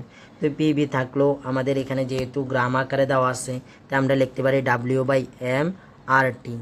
আরটি লিখলে আমরা W/n এর মানটা এখান থেকে বের করি। তো ডাব্লিউর মান এখানে 44 দেওয়া আছে, কার্বন ডাইঅক্সাইডের আণবিক ভর হচ্ছে 44। তো আমরা 44কে 44 দ্বারা কাটলে আমরা কি 1 পাই, তাইলে আমাদের এগুলাতে আমরা WN এর মানের ক্ষেত্রে আমরা 1 বসাবো। তো 1 থাকলো কি আর না থাকলো কি, তাইলে আমরা বলতে পারি পিবি ইকুয়াল টু RT যেটা আছে সেটাই অ্যান্সার, 1 নম্বরটা অ্যান্সার। তো আশা করি বুঝতে পেরেছেন আপনারা। তো দেখেন এরপরে আমরা দেখি কোন যৌগটি কেন্দ্রাকর্ষী সংযোজন বিক্রিয়া দেয়। আমার ওই 300+ MCQটা যারা করবেন সেখানে তারা বুঝতে পারবেন যে কেন্দ্রাকর্ষী সংযোজন বিক্রিয়া কারা দেয়, ইলেকট্রো আকর্ষী সংযোজন বিক্রিয়া কারা দেয়, নিউক্লিওফিলিক সংযোজন বিক্রিয়া কারা দেয়, কারা প্রতিস্থাপন বিক্রিয়া দেয়, কারা প্রতিস্থাপন বিক্রিয়া ইলেকট্রোফিলিক প্রতিস্থাপন দেয়, কারা নিউক্লিয় প্রতিস্থাপন দেয়, সেগুলো আমি সবগুলো ব্যাখ্যা রেখেছি। তো এখান থেকে মূলত মনে রাখবেন আপনাদের কেন্দ্রাকর্ষী সংযোজন বিক্রিয়া দেয়, মনে রাখবেন অ্যালডিহাইড এবং কিটোন মূলত কেন্দ্রাকর্ষী সংযোজন বিক্রিয়া দিয়ে থাকে। সেটা হচ্ছে মূলত নিউক্লিওফিলিক অর্থাৎ নিউক্লিওফাইল সংযোজন বিক্রিয়া দেয় অ্যালডিহাইড এবং কিটোন। এছাড়া হচ্ছে ইলেকট্রোফাইল সংযোজন বিক্রিয়া দিয়ে বা জুট বিক্রিয়া দিয়ে থাকে আপনার হচ্ছে অ্যালকিন এবং অ্যালকাইন। এরপরে এদের প্রতিস্থাপন বিক্রিয়া কোনগুলো সবগুলো ওই ক্লাসটা করে নিলে আপনারা শিখে নিতে পারবেন। অলরেডি অনেকে ওই ক্লাসগুলো করে ফেলেছে, আপনি যদি এখনও করে না থাকেন করে নিতে পারেন, আপনার সুবিধার্থে বলছি। আর হচ্ছে টেলিগ্রাম গ্রুপে এবং ফেসবুক পেজে আপনারা অবশ্যই অ্যাড হয়ে যান, ফ্রিতে ওখানে ক্লাস পিডিএফ এবং রেজাল্টও সম্পূর্ণ দেওয়া হচ্ছে। আপনাদের মডেল টেস্টগুলো চলতেছে, তারা অনেকে 90+, 88+, অনেকে পাচ্ছে 60+ আছে, 50+, অনেকে ভালো ভালো রেজাল্ট করছে। 680+ স্টুডেন্ট টেলিগ্রাম গ্রুপে অ্যাড আছে, যারা হচ্ছে নিজেরা পরিশ্রম করছে। এর মধ্যে অনেকে করছে নিজেদের সর্বোচ্চ দিয়ে, আর আমি আপনাদের চেষ্টা করছি যেন আপনাদের সহযোগিতা করতে। তো আপনারা দেখেন পরবর্তী কোশ্চেনে দেখেন, আমি তো প্রথমে আপনাদের যখন আমি জৈব রসায়নের সাজেশন দিছি, সবার আগে আমি বলেছি নামকরণ থেকে একটা অবশ্যই আসবে। তো দেখেন এখানে নামকরণ থেকে আসছে, তো নামকরণগুলো আপনারা নিজেরাই পড়ে নেবেন। এখান থেকে মূলত আমি একটা দেখাই দিব, এটা হচ্ছে সি মেইন থাকে কার্বন, এরপরে 4টা CH3 থাকে, এর 4 হাতে, কার্বনের 4টা হাত মূলত 4টা হাতে থাকে। তো আপনারা দেখবেন যেখান থেকে কার্বন শিকলটা বড় সেদিক থেকে আপনারা হিসাব করবেন। তো আমরা এই দিক থেকে যদি হিসাব করি, কার্বন 1টা, কার্বন 2টা, কার্বন 3টা, তাহলে মিথেন, ইথেন, প্রোপেন আছে। তারপরে হচ্ছে প্রোপেন যেহেতু আছে, আমরা হিসাব করি, দেখেন এখানে 2 এর মধ্যে 2টা মিথাইল আছে, 1টা 2টা। তো আপনারা লিখবেন 2 ডাইমিথাইল, 2 ডাইমিথাইল প্রোপেন, যেহেতু মিথেন, ইথেন, প্রোপেন আছে, সেটা হচ্ছে প্রোপেন। তো আশা করি বুঝতে পেরেছেন আপনারা এটা, এই কোশ্চেনটা, অর্থাৎ MCQ থেকে আপনার জৈব রসায়ন থেকে একটা নামকরণ থেকে আসবেই অবশ্যই, ইনশাল্লাহ। সরি, ক্লাসটা অনেক বড় হতে পারে, যারা সম্পূর্ণ শেষ পর্যন্ত দেখবেন। অনেকে অর্ধেক দিকে চলে যান, তাদের অনেক বেসিক দুর্বল হয়ে যাবে। এবং 7 কলেজ যেহেতু পরীক্ষা দেবেন, কেমিস্ট্রিতে ভালো পেতে চান, তারা অবশ্যই এই ক্লাসটা করবেন, কারণ অ্যানালাইসিস করে আপনি বুঝে যাবেন কোথায় থেকে কোশ্চেন আসে। আর বেসিকটা তো আমি দিয়েই দিচ্ছি, বাকি ম্যাথগুলোও পারার জন্য আমি দিয়ে দিচ্ছি, হাতে কলমে করার জন্য আপনাদের সহজ নিয়মগুলো দেখাই দিচ্ছি। তো যেখানে পরবর্তীতে আমি যখন আপনাদেরকে বলেছিলাম যে তরঙ্গ, আমার কোশ্চেন আমি যে পরীক্ষা নিই সেখানেও এগুলো আমি অ্যাড করি আপনাদের জন্য। যে দেখেন এখানে বলা হয়েছে তড়িৎ চৌম্বকীয় বিকিরণের তরঙ্গ দৈর্ঘ্য সবচেয়ে বেশি কার। তো তরঙ্গ দৈর্ঘ্য সবচেয়ে বেশি কার, এটা আমরা মনে রাখতে পারি যে প্রথমে থাকে আপনার হচ্ছে গামা, প্রথমে আপনার থাকে কি গামা, প্রথমে গামা, তারপরে এক্সরে, তারপরে ইউবি, তারপরে হচ্ছে ভিজিবল বা হচ্ছে দৃশ্যমান, তারপরে IR, তারপরে মাইক্রোওয়েভ বা রেডিওওয়েভ, এগুলো থাকে। তো মনে রাখবেন যত বাম থেকে ডানে যাবেন আপনার মূলত সেটা হচ্ছে কি আপনার তরঙ্গ দৈর্ঘ্যটা বৃদ্ধি পাবে, অর্থাৎ তরঙ্গ দৈর্ঘ্য বৃদ্ধি পাবে বাম থেকে ডানে যত যাবেন। আর যত আপনি মনে রাখবেন ডান থেকে যত বামে যাবেন, তখন আপনার ফ্রিকুয়েন্সি, কম্পাঙ্ক, শক্তি কমতে থাকবে। আর শক্তি বৃদ্ধির জন্য আপনার করতে হবে কি, আপনার ডান থেকে বামের দিকে আসতে হবে। ডান থেকে বামের দিকে আসলে ফ্রিকুয়েন্সি, শক্তি বৃদ্ধি পায়। তো আমরা দেখি আমাদের এখানে কি চেয়েছে। দেখেন এখানে হচ্ছে নিচের চৌম্বকীয় বিকিরণ তরঙ্গ দৈর্ঘ্য সবচেয়ে বেশি। তো সবচেয়ে বেশি হচ্ছে মানে বাম থেকে ডানের সবচেয়ে ডানে যেটা আছে সেটা। তো হচ্ছে অতিবেগুনি থাকে ইউবির পরে আছে IR, অবশ্যই ভিজিবলের পরে IR আছে, অর্থাৎ এটা ডানে। এরপরে এক্সরে তো এইদিকে বামে থাকে। রেডিও তরঙ্গ IR এর পরে হচ্ছে রেডিও তরঙ্গ। তাহলে আমরা বলতে পারি এখানে হচ্ছে সবচেয়ে বেশি তরঙ্গ দৈর্ঘ্য হচ্ছে রেডিও তরঙ্গের ক্ষেত্রে। এর পরবর্তীতে আমরা কোশ্চেনটা চলে যাই, নিচের কোনটি সবচেয়ে শক্তিশালী অ্যাসিড। তো শক্তিশালী অ্যাসিডের ক্ষেত্রে আপনারা মনে রাখবেন কি, আপনারা এদের কেন্দ্রীয় জারণ সংখ্যা নির্ণয় করবেন। যে যৌগগুলো দেওয়া থাকবে তাদের কেন্দ্রীয় জারণ সংখ্যা নির্ণয় করবেন। জারণ সংখ্যা নির্ণয় করার পরে দেখবেন যার বেশি জারণ সংখ্যা, মনে রাখবেন সেই অ্যাসিডটা তত বেশি শক্তিশালী। এখন অনেকের ক্ষেত্রে মনে হইতে পারে ভাইয়া যদি ক্লোরিন বা দুইটা যৌগের ক্ষেত্রে জারণ সংখ্যা সমান চলে আসে, তখন আমরা কি দেখব, তখন আপনি দেখবেন যে কেন্দ্রীয় মৌলের যে যৌগের কেন্দ্রীয় মৌলের আকার যত ছোট সেটাই মূলত তত বেশি তীব্র হয়ে থাকে। তো আপনারা দেখবেন যে যৌগটা দেওয়া আছে তাদের মধ্যে কার হচ্ছে আকারটা ছোট, সেটাই মূলত হচ্ছে সবচেয়ে বেশি শক্তিশালী অ্যাসিড। তো আমরা জারণ সংখ্যা নির্ণয় করে আপনাদের দেখাই দিই, আপনারা অনেকেই পারেন না আমার মনে হয়, জানি না, শেষ মুহূর্তে তবুও দেখা দিচ্ছে আপনাদের। HClO4, তো এখানে কেন্দ্রীয় হচ্ছে ক্লোরিনের ক্ষেত্রে আমরা X ধরবো। তো আমরা নির্ণয় করি আমরা হাইড্রোজেনের ক্ষেত্রে 1+1 এবং হাইড্রোজেন আছে একটা। তো এরপরে হচ্ছে +1 দিয়ে দিই সহজভাবে বোঝানোর জন্য, +1। তো এরপরে হচ্ছে আপনারা হচ্ছে কি এরপরে প্লাস, এরপরে আছে ক্লোরিনের জন্য X, ক্লোরিন আসছে একটা, 1 দ্বারা গুণ করতে হবে, এরপরে প্লাস। এরপরে অক্সিজেনের জন্য -2, অক্সিজেন 2টা ইলেকট্রন গ্রহণ করে, আর আসছে অক্সিজেন 4টা, 4 দ্বারা গুণ =0 হয়। তো আমরা এখান থেকে বের করলে মনে রাখবেন ওইদিকে 0 দেওয়া আছে, ধরেন ওইদিকে 0 দেওয়া আছে, তো এদিকে =0। এরপরে আমরা মূলত দেখি এখানে থেকে কি ভাই, এখান থেকে মূলত 1 পাবো, আমরা X পাবো। এরপরে 4 দুগুণে 8 -8 =0। তো আমরা এখান থেকে 8 ওই পাশে গেলে প্লাস আকারে আসবে, এই পাশে 8 আসার পরে আর আসার পরে প্লাস আকার আসবে, এ এক ওই পাশে যাওয়ার পর -1 হবে, এ এক্স ইকুয়াল টু আমরা 7 পাবো। তো সবগুলো বাকিগুলো আপনারা দেখবেন, দেখবেন যে এই যে এটারে সবচেয়ে বেশি, এইটার মধ্যে সবচেয়ে বেশি HClO4 এর ক্ষেত্রে সবচেয়ে বেশি কি জারণ সংখ্যা থাকে HCl এর ক্ষেত্রে, HCl4 এর ক্ষেত্রে। আচ্ছা, এটা সবচেয়ে শক্তিশালী অ্যাসিড দেখবেন আপনারা। এরপর হচ্ছে আমরা যাই, নিচের কোন যৌগে sp3 সংকরিত কার্বন নাই? অর্থাৎ sp3 সংকরণ আপনারা বুঝতে হবে যে একক বন্ধন, দ্বিবন্ধন, ত্রিবন্ধনের ক্ষেত্রে কোন যৌগগুলো। মনে রাখবেন, যখন একক বন্ধন থাকে তখন হয় sp3, যখন দ্বিবন্ধন থাকে তখন হয় sp2, যখন থাকে একক ত্রিবন্ধন তখন হয় sp। তো আশা করি বুঝতে পেরেছেন। তো এখান থেকে যে একটা আসে, আমি আমার সাজেশনে এবং আপনাদের বারবার কেমিস্ট্রির ক্ষেত্রে অনেকবার বলে দিছি। তো দেখেন sp3 অর্থাৎ আপনি এমন যৌগ বের করতে হবে যেখানে হচ্ছে একক বন্ধন নাই। তো এখানে দেখেন, এখানে একক বন্ধন আছে, এই যৌগগুলো একক বন্ধন দ্বারা যুক্ত। এখানে দ্বিবন্ধন থাকলেও এখানে দ্বিবন্ধন আছে, এই যৌগটার ক্ষেত্রে হচ্ছে দ্বিবন্ধন আছে এবং এদের ক্ষেত্রে দ্বিবন্ধন। এটার ক্ষেত্রে দ্বিবন্ধন থাকলেও এটার একক বন্ধন আছে, এটা মূলত সম্পূর্ণটা একক বন্ধনে যুক্ত। তো আশা করছি এটা বুঝতে পেরেছেন। এখন অনেকের মনে হতে পারে, ভাইয়া এটা তো মূলত তাইলে একক বন্ধন দ্বারা যুক্ত, এটা ভাই এটাকে আপনার ভাঙার পরে এটা দেখবেন এগুলা কার্বনের যে 4টা হাত সেটা বোঝানো হয়েছে, আর এটা সম্পূর্ণ হচ্ছে যৌগটা অ্যালকিনের যৌগ, আর অ্যালকিনের যৌগগুলা হচ্ছে sp2 দেখায়। তো মূলত আশা করি বুঝতে পেরেছেন, এটাই হচ্ছে সেই যৌগ যেটাতে sp3 সংকরিত কার্বন নাই, আর এগুলাতে sp3 আছে এবং sp2 আছে। এটাতে সম্পূর্ণ হচ্ছে একক বন্ধন, সেটা হচ্ছে sp3 আছে। তো সম্পূর্ণ তো আপনারা দেখছেন যেগুলা। তো আমরা একটা সলিউশন শেষ করলাম, এর পরবর্তীতে আমরা সলিউশনে চলে যাই। দেখেন, গিগনাট বিকারক আদ্র বিশ্লেষণের ফলে কি পাই, সেটা হচ্ছে আমরা অ্যালকেন পাই। এগুলো আপনারা দেখবেন, এগুলো দেখার বিষয় নয়। কিমেনসন বিজারণে এটা গ্রুপ পরিবর্তিত হয়ে, এগুলো আপনারা দেখার বিষয়, এগুলো আমার দেখার বিষয় নয়। এই যে আমার দেখার বিষয় হচ্ছে আলোক সমানতা প্রদর্শন করে না কারা, সেটা হচ্ছে আমার দেখার বিষয়। দেখেন আমি দেখাই দিই আলোক সমানতা। মনে রাখবেন, আলোক সমানতা ক্ষেত্রে একটা কাইরাল কার্বন থাকে। কাইরাল কার্বন মানে হচ্ছে যে যৌগের মধ্যে কেন্দ্রীয় কার্বন, অবশ্যই তো কার্বন থাকে, কার্বনের 4টা হাতে ভিন্ন ভিন্ন, যখন এখানে এক্স আছে, এই যোগের আরেক হাতে ওয়াই থাকবে, আরেকটা হাতে ওয়াই থাকবে, আরেক হাতে ওয়াই থাকবে, আরেক হাতে এ থাকবে, আরেক হাতে বি থাকবে, 4টা হাতে ভিন্ন ভিন্ন যৌগ, এবং তখন তাকে আমরা কাইরাল কার্বন বলতে পারবো, এবং সেই যৌগটাই মূলত আলোক সমানতা দেখা দেয়। এখন আপনাদের মনে হতে পারে, ভাইয়া এই যৌগগুলো বাংলা লেখা আছে, আমরা তো বাংলা লেখা থাকলে পারি না, তখন আমরা কীভাবে বুঝবো?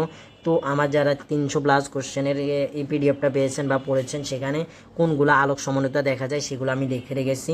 তো এগুলো আপনারা দেখলে আপনারা বুঝতে পারবেন, এর বাকিগুলো হচ্ছে আলোক সমানতা দেখায় না। তো দেখেন, এখানের মধ্যে আমার ওইখানে ছিল যে আপনার টার্টারিক অ্যাসিড দেখায়, এরপরে 2-বিউটানলও দেখায়, ল্যাকটিক অ্যাসিডও আলোক সমানতা অবশ্যই দেখায়। তো মূলত 2-প্রোপানল দেখায় না, তাহলে এটা মূলত হচ্ছে আলোক প্রদর্শন করে না।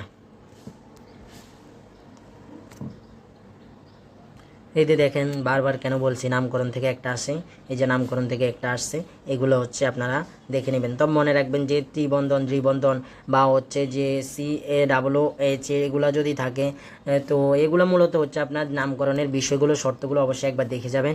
আমি নামকরণ আর বারবার দেখাচ্ছি না। পরবর্তী কোশ্চেনে দেখেন, এখানে বেনজিনের পাই ইলেকট্রন সংখ্যা কত? তো আপনারা এখন পাই ইলেকট্রন অনেকে নাও বুঝতে পারেন, তো আমি দেখাই দিই। পাই ইলেকট্রনের আগে আমরা পাই বন্ধন কয়টা আছে সেটা দেখব। তো বেনজিনের চিত্রটা আমরা আঁকি। বেনজিনের চিত্রটা আঁকলে আমরা দেখতে পাই যে এখানে মূলত বেনজিন। তো পাই ইলেকট্রন না থাকে হচ্ছে দ্বিবন্ধনে একটা করে থাকে, এখানে একটা, এখানে একটা, এখানে একটা, মূলত পাই আছে, বন্ধন আছে, তাহলে 3টা পাই বন্ধন আছে। তো তখন মনে রাখবেন যে পাই ইলেকট্রন যখন নির্ণয় করতে বলবে, তখন আপনি কি করবেন, যে পাই ইলেকট্রন বন্ধনগুলো পেয়েছেন ত্রিবন্ধন, তার সাথে আপনি 2 দ্বারা গুণ করবেন, তাইলে আপনি মূলত পাই ইলেকট্রন পেয়ে যাবেন। তাইলে এখানে আমরা পাবো 6 সরি। তো মূলত পাই ইলেকট্রন দেখা যায় বেনজিনের কয়টা? 6টা। মনে রাখবেন আপনারা, 6টা তো পাই ইলেকট্রন, আর যদি পাই বন্ধন বলতো তাহলে 3টা, পাই ইলেকট্রন 6টা, আর বেনজিনের ক্ষেত্রে সিগমা বন্ধন 12টা দেখা যায়। তো আশা করছি যে সম্পূর্ণ বেসিকগুলো আপনাদের দিয়ে দেওয়ার চেষ্টা করছি। পরবর্তী কোশ্চেন আমরা চলে যাই, সেটা এইদিকে আছে। দেখেন, নিচের যৌগগুলির কোনটি নিউক্লিওফাইল? তো কারা ইলেকট্রোফাইল, কারা নিউক্লিওফাইল, আমি বারবার এগুলো দেখাইছি। তো ইলেকট্রোফাইল এখানে অনেকগুলো দেওয়া আছে, যদি আমি এগুলো ফলো করি না আমার মতো আমি দেখাচ্ছি আপনাদের। দেখেন আপনারা দেখেন এখানে BF4 যেটা সেটা ইলেকট্রোফাইল, ইলেকট্রোফাইল। এরপরে ফেরাস টেট্রাক্লোরাইড এটা ইলেকট্রোফাইল। এখানে আপনারা মনে রাখবেন, এইভাবে এগুলো দেখাইতে লাভ নাই, এগুলো আপনাদের মুখস্থ মনে রাখবেন। যাদের মুক্ত জ্বর আছে তারাই মূলত হচ্ছে নিউক্লিওফাইল। আর হচ্ছে লুইস খারজারা, লুইস খারজারা তারাই হচ্ছে মূলত নিউক্লিওফাইল। আর লুইস খার হচ্ছে যাদের হচ্ছে কক্ষপথে অর্থাৎ যাদের মুক্ত জ্বর ইলেকট্রন আছে তারাই হচ্ছে মূলত হচ্ছে কি, তারাই হচ্ছে মূলত লুইস খার। আর লুইস খার যারা তারাই মূলত হচ্ছে পশমন নিউক্লিওফাইল। আর নিউক্লিওফাইল আপনারা মনে রাখবেন, যখন আপনাদের মাইনাস থাকবে কোনো যৌগের ক্ষেত্রে উপরে মাইনাস অ্যানায়ন আকারে থাকবে সেটাই নিউক্লিওফাইল, আর যদি ক্যাটায়ন আকারে সাথে থাকে সেটা ইলেকট্রোফাইল। আর এগুলো হচ্ছে এই যে পানি, NH3, অ্যামোনিয়া, এগুলো হচ্ছে মূলত এদের নিউক্লিওফাইল মানে পশমন বিক্রিয়াগুলো। আর ইলেকট্রোফাইলের পশমন বিক্রিয়া হচ্ছে BF3 মানে হচ্ছে বয়পেন 3টা, এটা দ্বারা সবাই মনে রাখে। এরপরে হচ্ছে ফেরাস টেট্রাক্লোরাইড, এগুলো হচ্ছে মনে রাখে এইভাবে। তো এগুলো দেখবেন, মনে রাখবেন সায়ানাইড, SN, এগুলো হচ্ছে পশমন নিউক্লিওফাইল। তো আশা করি বুঝতে পেরেছেন। আমরা পরবর্তী কোশ্চেনে চলে যাই। অ্যালকাইল হ্যালাইড ও অ্যালকোহলিক পটাশিয়াম হাইড্রোক্সাইড এর বিক্রিয়া নিচের কোনটি উৎপন্ন হয়? অ্যালকেন উৎপন্ন হয়, এগুলো আপনারা দেখে নেবেন। এরপরে আমরা চলে যাই পরবর্তীতে, নিচের কোন উক্তিটি ফেনল ও অ্যালকোহলের? মনে রাখবেন, ফেনল আর অ্যালকোহল সম্পূর্ণ PCl5 এর সাথে বিক্রিয়া করে। এছাড়া আপনারা ওই যে আপনাদের অ্যালডিহাইড এবং কিটোনের কথা বলেছি, অ্যালডিহাইড, কিটোন, টলেন এবং ফেলিন বিক্রিয়া দ্বারা এদের পার্থক্যকরণ করা হয়। তো দেখেন আমরা পরবর্তীতে যাই। দেখেন এই কোশ্চেনটা আপনারা মনে রাখবেন, এখানে ইলেকট্রন মূলত হচ্ছে 1 মোল equal to 1 farad, 1 mole 1 farad হয়। তো যতটা ইলেকট্রন ত্যাগ হবে ততটা মোল এবং তত ফ্যারেড তার হচ্ছে কি চার্জের প্রয়োজন হয়। তো এখানে মূলত হচ্ছে দেখা যায় যে এই বিক্রিয়ার ক্ষেত্রে এই যে বিক্রিয়াটা এখানে এরা দিয়ে রেখেছে 3 ফ্যারেড, মূলত এই ইলেকট্রন খরচ হয়। তো এই ইলেকট্রন যেহেতু প্রয়োজন হয় তিনটা, তো এখান থেকে যেহেতু তাহলে প্রথমে 3 মোল লিখবেন। আর 3 মোল মানে হচ্ছে 3 ফ্যারেড, তাহলে এখানে হচ্ছে 3 ফ্যারেড চার্জের প্রয়োজন হবে সব যৌগগুলো। এছাড়া যদি আপনার কপার 2+ ক্ষেত্রে বলেন তখন হচ্ছে এই যে 2 মোল খরচ প্রয়োজন, এবং 2 মোল থেকে আপনি খরচ করতে পারবেন, এখানে 2 ফ্যারেড প্রয়োজন হবে। তো এগুলো বাকি সামনে আরও অনেক ম্যাথ আছে, সেগুলো আমি দেখানোর চেষ্টা করব। এরপরে দেখেন 90 ডিগ্রি সেলসিয়াস তাপমাত্রা বিশুদ্ধ পানিতে এত থাকে তাপমাত্রা। তো মনে রাখবেন এগুলো আপনাদের দেখার, তবে আমি দেখাই দিই। এখানে মূলত হচ্ছে পানির OH, এরপরে OH এবং হচ্ছে এখানে যেটা দেওয়া আছে H3, এরপরে O+, এটার মূলত হচ্ছে এরা সমান থাকে। তো এটা মূলত এদের মানটা সমান থাকে, যেহেতু এটার মান 10⁻6 দেওয়া আছে, মনে রাখবেন এটার মানও 10⁻6।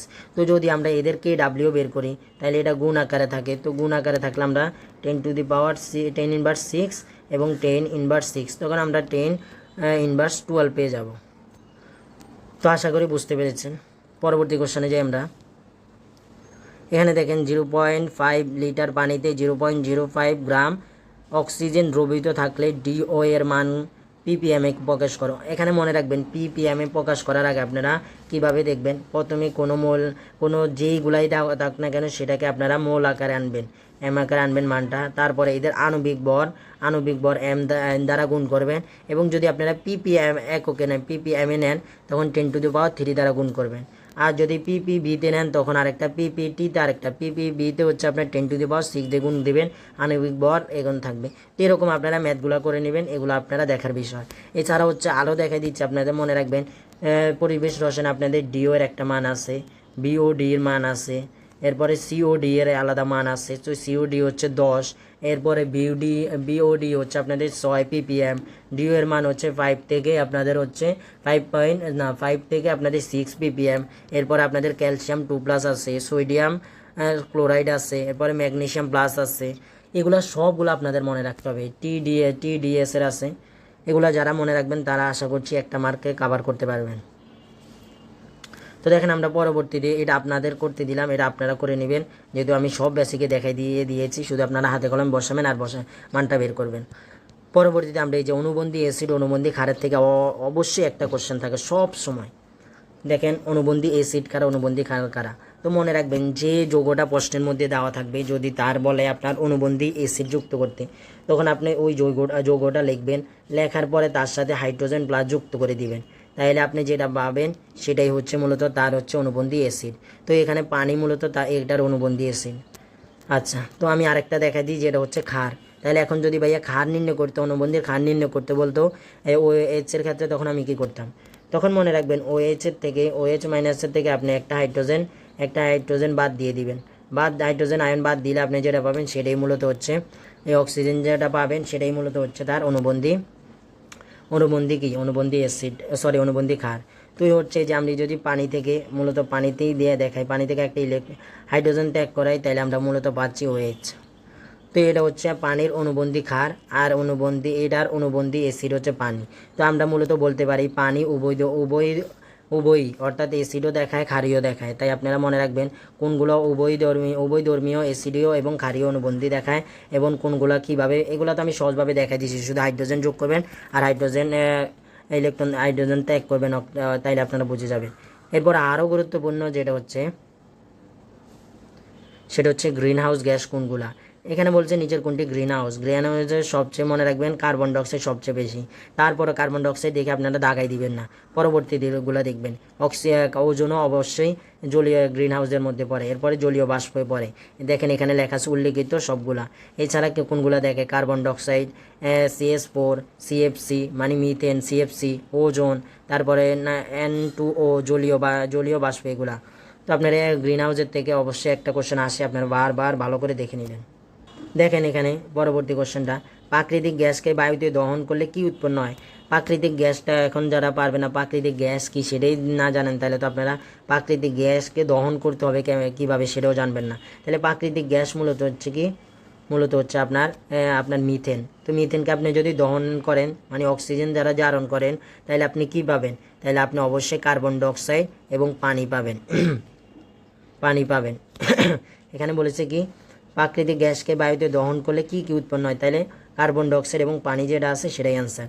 তবে এখান থেকে আমি আরেকটা কোশ্চেন আপনাদের দেখাই দিই, এটার অ্যান্সার আপনাদের বলতে পারে প্রাকৃতিক গ্যাসকে বায়ুতে দহন করার পরে কোন সংকরায়নে রূপান্তর হয়? তো প্রাকৃতিক গ্যাস মানে মিথেনের সংকরায়ন sp3। তো এটাকে দহন করার পরে, মানে অক্সিজেন দ্বারা জারণ করার পরে, বিক্রিয়া করার পরে আপনি কার্বন ডাইঅক্সাইড পেয়েছেন। অনেকে বলবে পানি, ভাইয়া পানি তো অবশ্যই থাকে সব কিছুর ক্ষেত্রে। তো এই পানি আপনি কার্বন ডাইঅক্সাইড পেয়েছেন। কার্বন ডাইঅক্সাইড মনে রাখবেন sp2 সংকরায়ন দেখায়। তাহলে আপনি দহন করার পরে মিথেন থেকে আপনি সংকরায়ন পরবর্তী হয়ে কি হয়েছে sp3 থেকে আপনার কোশ্চেনে দেওয়া থাকতে পারবে, অ্যান্সারে দেওয়া থাকবে sp3 এরপরে sp2। তখন অবশ্যই আপনি এটা দেখাবেন দহন করার পরে এটাতে রূপান্তর হয়। তারপরে আমরা চলে যাই, এরপরে দেখেন এই কোশ্চেন থেকে আসে না, আমি এবার অ্যাডমিশনে দেখিনি যে কত গ্রাম এই সূত্র থেকে। তো এখানে দেখেন বি এর মান দেওয়া আছে, এর মান দেওয়া আছে, আপনাদের ডাব্লিউ এর মান বের করতে বলছে। আমরা জানি সূত্র কি, W equal to SMB into 1000, by 1000 ভাগ 1000। তো এখানে এর মান কত দেওয়া হাতে কলমে দেখাই দিচ্ছি, এই জন্য বলছি যারা শেষ পর্যন্ত করবেন তাদের হাতে কলমের কাজগুলো শেষ হয়ে যাবে। এর মান আপনার দেওয়া আছে 0.1। এরপরে দেওয়া আছে BM এর মান হচ্ছে সোডিয়াম হাইড্রোক্সাইডের ক্ষেত্রে মনে রাখবেন 40, সোডিয়াম বাইকার্বনেটের ক্ষেত্রে 106, এগুলো অবশ্যই মনে রাখবেন আপনারা। সালফিউরিক অ্যাসিডের ক্ষেত্রে হচ্ছে 98, এগুলো অবশ্যই মনে রাখবেন। তারপর হচ্ছে বি এর ক্ষেত্রে দেওয়া আছে 250, এরপরে 1000 দ্বারা ভাগ।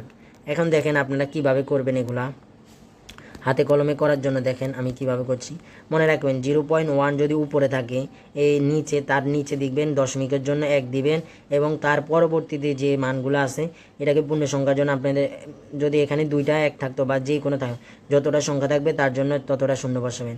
তো আমরা এখানে যেহেতু একটা 1 আছে তাই একটা শূন্য বসালাম, তখন এটা সম্পূর্ণ 1 হয়ে যাবে। তো দেখেন এখানে আমরা কীভাবে বসাইতে পারি, এখানে আমি বসাইলে আমার কি পাচ্ছি, আমি যদি 1 দিই 0.1, আমি এখানে নিচে 10 দিলাম, এরপরে উপরে 40 আর 250 থাকলো। এরপর নিচে তো 1000 আসেই। তো দেখেন তাহলে এবার কাটাকাটি করি, আমি কাটাকাটি করার ক্ষেত্রে দেখেন এখানে একটা শূন্য, এখানে একটা শূন্য কাটাকাটি, এখানে একটা শূন্য, এখানে একটা শূন্য কাটাকাটি, এরপরে থাকে কি, থাকে মাত্র 100। এই যে 100 থাকে, আর এখানে 4 থাকে, এখানে 25 থাকে। তো মনে রাখবেন 4 আপনি যদি 25 দ্বারা গুণ করেন পাবেন 100, আর নিচে 100 আছে, তো 100 কাটলে 1 থাকে, তাহলে 1 গ্রাম পাবেন। তো আশা করছি আপনারা যারা হাতে কলমে পারতেন না আগে ম্যাথগুলো, আশা করি এখন শিখে নিতে পারছেন আপনারা। তো দেখেন এই যে এখানে অ্যান্সার হবে কত, 1 গ্রাম। পরবর্তী কোশ্চেন আমরা চলে যাই। নিচের কোন যৌগটি ব্যাপনহার সর্বাধিক? এখানে সর্বাধিক ব্যাপনহার চেয়েছে, তাহলে আপনারা জানেন সর্বাধিক ব্যাপনহার মানে হচ্ছে যার হচ্ছে আণবিক ভর কম। এদের মধ্যে সবচেয়ে আণবিক ভর কম হচ্ছে মিথেনের, যার হচ্ছে 16, আর এটার হচ্ছে 28। এরপরে নাইট্রোজেনের ক্ষেত্রে 28, অ্যামোনিয়ার 17, অর্থাৎ সবচেয়ে কম হচ্ছে কার, মিথেনের, তাই এটার হচ্ছে ব্যাপনহার সবচেয়ে বেশি। আপনারা অনেকে যারা ম্যাথগুলো পারেন না বা কোনো সমস্যা আমাকে ইমেলে স্ক্রিনশট দিয়ে পাঠাবেন, অনেকের আমি অ্যান্সার দিয়ে থাকি, সবার অ্যান্সার দিয়ে থাকি, যদিও আমার শরীর খারাপ থাকলে তখন একটু দেরি হয় রিপ্লাই দিতে, বাট আমি কোশ্চেনটা দেখে রেখে দিই, বাট সময় হলে আমি রিপ্লাই দিয়ে দিই, সময় হলে আপনাদের অবশ্যই আমি দিয়ে দিই। কেউ আমার থেকে এখনও পর্যন্ত বলতে পারবেন না যে রিপ্লাই পান নেই, যদি আমার কাছে এসএমএসটা এসে থাকে, অর্থাৎ ইমেলটা এসে থাকে। তো পরবর্তীতে দেখেন যে মেল আপনাদেরকে আমি যেটা বলেছিলাম, ই সেলের একটা সূত্র দিয়ে আমরা ই সেলের মানটা বের করব। তো এখানে মনে রাখবেন ই অ্যানোড, ই ক্যাথোড প্লাস ই অ্যানোডের জারণ এবং বিজারণটা মনে রাখবেন এই সূত্র দ্বারা। তো আপনারা মনে রাখবেন অ্যানোডে জারণ ঘটে, অ্যানোডের আমরা যে বিক্রিয়াটা সেটা তো আপনাদের দেখাইলাম, যৌগ এবং আয়ন থাকবে, এটা জারণ অ্যানোডের ক্ষেত্রে। ক্যাথোডের ক্ষেত্রে আয়ন এবং হচ্ছে তার যৌগটা থাকবে। তো এখন হচ্ছে আপনারা এখানে দেখেন, এখানে জিঙ্ক 2+, এখানে কপার 2+, দুটোটাই আগে দেওয়া আছে। এখন ভাই আমি কীভাবে বুঝবো এটার কোনটা হচ্ছে জারণ ঘটবে, অর্থাৎ অ্যানায়নে ঘটবে, অ্যানোডে ঘটবে, এবং কোনটা ক্যাথোডে ঘটবে। তো দেখেন আপনাদেরকে মনে রাখার জন্য বলছি, আপনারা হচ্ছে সক্রিয়তার ক্রমটা, সক্রিয়তার সিরিজটা তো জানেন। তো সক্রিয়তার সিরিজের যত উপরে যেটা মোলটা থাকবে তার সেটা মূলত অ্যানোড হিসাবে কাজ করে, আর যেটা নিচে থাকবে সেটাই মূলত ক্যাথোড হিসাবে কাজ করে। তো এখানে দেখেন কপার জিঙ্কের অনেক নিচে থাকে, তাই এখানে অ্যানোড হিসাবে কাজ করবে জিঙ্ক। তো অ্যানোড যেহেতু অ্যানোড হিসাবে কাজ করবে জিঙ্ক, তাই আমরা জিঙ্ককে এইভাবে রাখতে পারবো না, আমরা জিঙ্কের জারণের মাধ্যমে নিব। তো জিঙ্ক 2+কে আমরা আগে জিঙ্ক আনবো, এরপরে জিঙ্ক 2+ লিখবো। যেহেতু আমরা এটা করেছি, জিঙ্ক 2+-এর একটা তো মান দেওয়া ছিল, সেটা ছিল কত, -0.76 ভোল্ট। তো আমরা এটাকেও পরিবর্তন করে প্লাস হয়ে যাবে, তাহলে হয়ে যাবে প্লাস 0.76 ভোল্ট। তার ওইটা তো ক্যাথোডের আকারে সাজানো আছে, তাই ওইটা আমাদের দেখার আর সমস্যা নেই। তো আমরা এবার লিখবো E cell equal to E cathode plus E anode. তো এই দুইটার মান বসাবো আমরা ই সেলের ক্ষেত্রে আমরা মান বসাবো। তো দেখেন প্লাস আমরা বসাবো 0.76, এরপর হচ্ছে প্লাস, এরপরে হচ্ছে এখানে প্লাসের মান দেওয়া আছে, এটা মাইনাসে থাকলে মাইনাসে বসাইতেন আপনারা, তাহলে +0.34। তো আমরা এটাকে যোগ করলে আমরা পাই 1.10, এটা কিন্তু প্লাস আকারে ভোল্ট। আশা করি এই সেলের মানগুলো যারা এতদিন পারতেন না, অর্থাৎ একটু সমস্যা হইতো, তাদের ক্লিয়ার হয়ে গেছে। এর পরবর্তীতে আরও অনেক কিছু আছে, সেগুলো আপনাদের আস্তে আস্তে যেগুলো যদি থাকে আপনাদের বেসিক দিয়ে দেওয়ার চেষ্টা করব। পরবর্তী কোশ্চেন আমরা যাই। সেখানে দেখেন পরবর্তী কোশ্চেন আছে কি, এরপরে হচ্ছে জেনন, এরপরে হচ্ছে এইটার মূলত হচ্ছে আপনাদের সংকরায়ন কীভাবে বের করবেন। তো আমি যে সংকরায়ন যে নিয়মে বের করি সেই নিয়মটা হচ্ছে, এখানে ক্লোরিনের সর্বশেষ 4টা আছে, 4 ক্লোরিন সর্বশেষ একটা ইলেকট্রন গ্রহণ করলে হয়, তাহলে এটা 4 দ্বারা 4 থাকে, জেননের মোট হচ্ছে 8টা থাকে সর্বশেষে। তো 4 এটার থেকে 8 থেকে 4 বিয়োগ দিলে আমার মোট থাকে 4। তো আমি 4কে অর্ধেক করবো, অর্ধেক করলে পাই 2। এই 2-এর সাথে যে 4 যুক্ত আছে, 4 আমি যোগ করব, যোগ করলে আমি মোট পাবো 6। তো আমি জানি 6 হচ্ছে sp3d2, কারণ হচ্ছে 5 হচ্ছে sp3d। তো আমি আশা করি আমার সংকরায়নের কাঙ্ক্ষিত সংকরায়নের যে ইয়াটা সেটা পেয়ে গেছি। দেখেন এখানে কি দেওয়া আছে, হ্যাঁ আমি পেয়ে গেছি, দেখেন অ্যান্সার এটাই দেওয়া আছে। তো এরকম শর্টকাট যারা বুঝতে চান তারা অবশ্যই ক্লাসটা করে নেবেন, এখানে দেখানোর মতো সময় নেই, কারণ ক্লাসগুলো এমনিতেই অনেক দীর্ঘ হয়ে যাবে। তো দেখেন পরবর্তী কোশ্চেন আমরা যাই। sp2 অরবিটালে n, এই যে আমি কোয়ান্টামের মানগুলো আপনাদেরকে অবশ্যই বলছি। তো n, l এবং m এর মান তো আমি একটা একটা করে বুঝাই দিই। n মানে হচ্ছে কি, n হচ্ছে 3p থাকুক যেটাই থাকুক, এটার সামনে যেটা থাকবে সেটাই হচ্ছে n এর মান থাকে। এরপর হচ্ছে l এর মানটা কি থাকে, l এর মানটা হচ্ছে এই যে s এর মানের ক্ষেত্রে, আচ্ছা এখানে আগে দিই, l এর ক্ষেত্রে s এর মান হচ্ছে 0, p এর ক্ষেত্রে 1, p এর ক্ষেত্রে 1, এরপরে হচ্ছে ডি এর ক্ষেত্রে এল এর মান 2 আর এফ এর ক্ষেত্রে এস এর মান 3 হয়। তাহলে ভাইয়া এম এর মান কী হবে? তো দেখেন এল এর মানের ক্ষেত্রে আপনি যদি 0 পান, এম এর মানও আপনি 0 পাবেন। যদি আপনি এল এর মান 1 পান, তবে মনে রাখবেন সেটা -1 থেকে +1 পর্যন্ত পাবেন। আর যদি এল এর মান 2 পান, তাহলে এটা মনে রাখবেন -2 থেকে +2 পর্যন্ত পাবেন। তো এইগুলো 3 পেলে এরকম -3 থেকে +3 পর্যন্ত। আশা করছি এম এর মান এল এর মান বুঝতে পেরেছেন। আর এস এর মান আছে, যদি এখানে এস এর মান চাইনি, তো এস এর মান বুঝবেন ± অলওয়েজ হাফ থাকে। তবে যদি কোয়ান্টামের কোনো একটা যদি আলাদাভাবে কোনো একটা দেওয়া থাকে, আলাদাভাবে আপনাকে নির্ণয় করতে বলে কোনো একটা ইলেকট্রনের, তখন এটা যদি উপরে থাকে, ওই যে উপরে থাকে সেটা হচ্ছে আপনার উপরে থাকলে সেটা হবে প্লাস আকারে থাকবে, আর যদি নিচে থাকে সেটা মাইনাসে থাকবে এস এর মান। তো দেখেন এখানে আমরা নির্ণয় করি, যেহেতু এখানে 2p দেওয়া আছে, তো এখানে এন এর মান আমরা নির্ণয় করব 2 পাবো, এল এর মান আমরা পি আছে 1 পাবো, এন এর মান পাবো আমরা -1 থেকে +1 পর্যন্ত। তো দেখেন এটা কোনটাতে আছে, সেটাই মূলত অ্যান্সার বি নাম্বারে আছে। পরবর্তীতে চলে যাই, নিচের কোনটি আলফা কণা? আলফা কণা মনে রাখবেন হিলিয়াম কণাকে আলফা কণা বলা হয়ে থাকে। হিলিয়াম মূলত হচ্ছে আলফা কণা, হিলিয়ামটাই মূলত হচ্ছে আলফা কণা। এটা হিলিয়ামের ভর সংখ্যা, এটা হিলিয়ামের প্রোটন সংখ্যা আর 2+, অর্থাৎ দুইটা ইলেকট্রন ত্যাগ করতে পারে। তো এটা হচ্ছে মূলত বি নাম্বার। এরপরে বিটার ক্ষেত্রে আপনারা দেখবেন বিটা, এগুলো আমি পরমাণু মডেল ফিজিক্সের যে ক্লাসটা নিয়েছি সেখানে সম্পূর্ণ সুন্দর করে বেসিক দিয়ে বুঝিয়ে দিয়েছি। দেখেন তড়িৎ ঋণাত্মকতার মান সবচেয়ে বেশি কার? তো মনে রাখবেন এখানে যদি ফ্লোরিন নেয়, সবচেয়ে বেশি কিন্তু 4 থাকে ফ্লোরিনের ক্ষেত্রে তড়িৎ ঋণাত্মকতা। এখানে বাকিগুলো দেওয়া আছে, সেগুলো আমরা দেখি এদের মধ্যে কার বেশি। তো দেখেন মনে রাখবেন তড়িৎ ঋণাত্মকতা সবচেয়ে বাম থেকে ডানে যত যাবে পর্যায় সারণীর, বাম থেকে একে পর্যায়ে বাম থেকে যত ডানে যাবে তত তড়িৎ ঋণাত্মকতা বাড়তে থাকে, আর একই গ্রুপের উপর থেকে যত নিচে নামে ততই তারপরে তড়িৎ ঋণাত্মকতা কমতে থাকে। এখন আমরা মৌলগুলোকে সাজানোর পরে দেখি কোনটা কোথায় আছে। এখানে কার্বন আছে, প্রথমে কার্বন, এরপরে অক্সিজেন, এরপরে যাওয়ার পরে আমরা পাবো কি এখানে সোডিয়াম পাই, এরপরে যাওয়ার পরে এখানে আমরা ক্লোরিন পাই, আর ক্লোরিনের নিচে থাকে ব্রোমিন থাকে। তো দেখেন এখানে হচ্ছে আমরা যত ডানে যাব সেটা তত বেশি হয়। এখন আপনার বলতে পারেন ভাইয়া এখানে তো আরও মূল আছে, এগুলো লেখা লাগবে না। আচ্ছা, তো আপনার ডানে আছে সবচেয়ে ডানে, তো ভাইয়া ক্লোরিন আছে, তাহলে ক্লোরিনের সবচেয়ে বেশি। না ভাইয়া দেখেন আমি বলেছি যত নিচে যাবে তত কমে থাকে, অর্থাৎ উপরে যে মূলগুলো থাকবে তাদের থেকে নিচে গেলেই তার তড়িৎ ঋণাত্মকতা কমবে, আর যত উপরের গুলা থেকে যত ডানে যাবেন তত আপনার তড়িৎ ঋণাত্মকতা বাড়বে।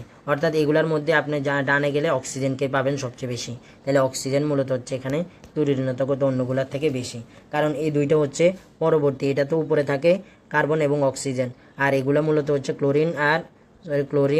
ক্লোরিন এবং ব্রোমিন নিচে থাকে, এদের তড়িৎ ঋণাত্মকতা কম থাকে। দেখেন পরবর্তী কোশ্চেনে এখানে ফসফরাস পেন্টাক্লোরাইডের জ্যামিতিক গঠন। ফসফরাস পেন্টাক্লোরাইড মানে হচ্ছে FeCl5। এটার আমি যদি বের করি, এটার 5টা ইলেকট্রন থাকে, ক্লোরিনের ক্ষেত্রে সর্বশেষে 5টা থাকে, একটা থাকে, আর ক্লোরিন একটা গ্রহণ করতে পারে, একের সাথে 5 গুণ করলে 5 থাকে, আর ফসফরাস সর্বশেষ থাকে 5টা।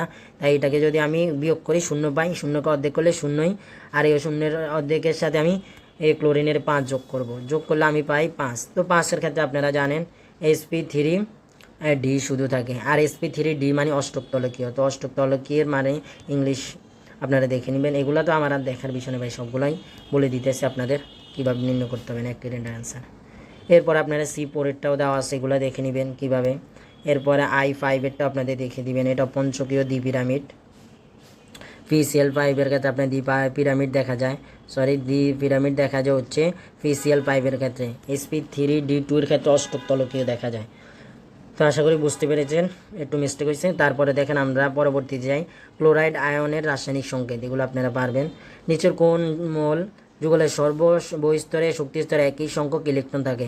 মানে ইলেকট্রন মানে তার সর্বশেষ কক্ষপথে সমান সংখ্যক ইলেকট্রন থাকে। আমরা হাইড্রোজেনে দেখি কক্ষপথে একটাই থাকে, লিথিয়ামে দেখি প্রথম কক্ষপথে 2টা, পরের কক্ষপথে 1টা। তার মানে হচ্ছে এদের দুইটারই সর্বশেষ শক্তি স্তরে একটা মাত্র ইলেকট্রন থাকে। আপনারা হিলিয়ামের ক্ষেত্রে দেখেন, হাইড্রোজেন হিলিয়াম 2টা থাকে। কার্বনের ক্ষেত্রে দেখেন, কার্বনের ক্ষেত্রে যখন দেখবেন কার্বনের হিলিয়াম তো 2টা থাকে, কার্বনের প্রথম ঘরে 2টা, পরের ঘরে 4টা। তো বাকিগুলো দেখলে অর্থাৎ আপনারা দেখবেন যে এগুলোর মধ্যে একটারও আপনার সর্বশেষ কক্ষপথে তাদের দুটোটার মিল নাই। এখানে মিল আছে কার? এখানে হাইড্রোজেন এবং লিথিয়ামের। এরপরে এরা পরস্পরে কি নাইট্রোজেন এবং অক্সিজেন, এদের উপরে 16 নিচে 7 আর 16 18 8। তো দেখেন এদের আমি বলেছি উপরেরগুলো হচ্ছে বর সংখ্যা, এদের বর সংখ্যাটা অবশ্যই মিল আছে, তাহলে এর হচ্ছে আইসোবার। যদি এদের ইলেকট্রন সংখ্যা প্রোটন সংখ্যা মিল থাকতো তাহলে এরা আইসোটোপ, আর যদি এদের হচ্ছে আপনার নিউটন সংখ্যা মিল থাকতো আইসোটোন হতো। তো আশা করি বুঝতে পেরেছেন।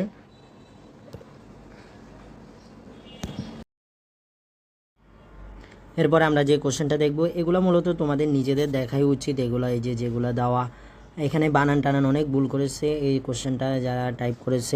তো আয়োডোমিতি হবে, এটা আয়োডোমিতি টাইটেশন নির্দিষ্ট পরিমাণ দ্রবণ কর্নিয়াল ফ্লাক্সে নিয়ে ব্যবহৃত হয় কোনটি, নিচের কোনটি ব্যবহৃত হয় আর কি।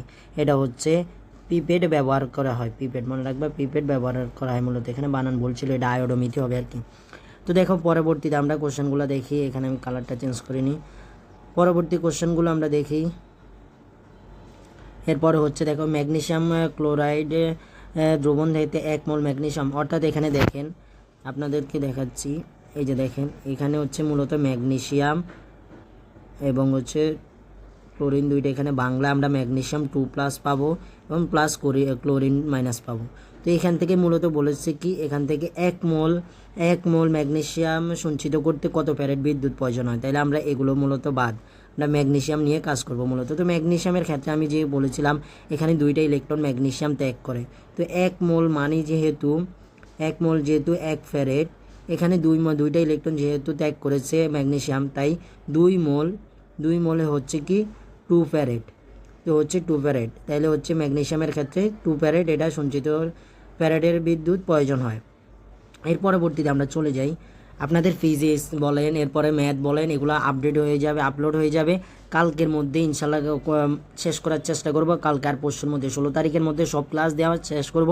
শুধু আপনারা ক্লাস করবেন, এটাই আমাদের খুবই গুরুত্বপূর্ণ, ক্লাসগুলো আপনাদের জন্য ইনশাল্লাহ থাকবে। আমার স্লাইড তৈরি সব কিছু রেডি করতে অনেক প্যারা হয়ে যায়, তো এই কারণে আমি না পারতাম, আমার বন্ধু হেল্প করতে আসছে আমাকে, যেটা হচ্ছে আপনাদের ফেসবুক পেজ চালাচ্ছে ওই সম্পূর্ণ, সেখানে সব অ্যান্সার আমার বন্ধুই দিচ্ছে, সামিউল আলিফ, ওই সবগুলো ওই দিক থেকে দেখাশোনা করতেছে, আর আমি আপনার পেজে এগুলা দেখাশোনা করতেছি। আপনারা ফেসবুকে যা বলবেন এখান থেকে ও অ্যান্সার দেবে, আর আমার সাথে ইমেল ছাড়া আর কোনো যোগাযোগের ব্যবস্থা নেই।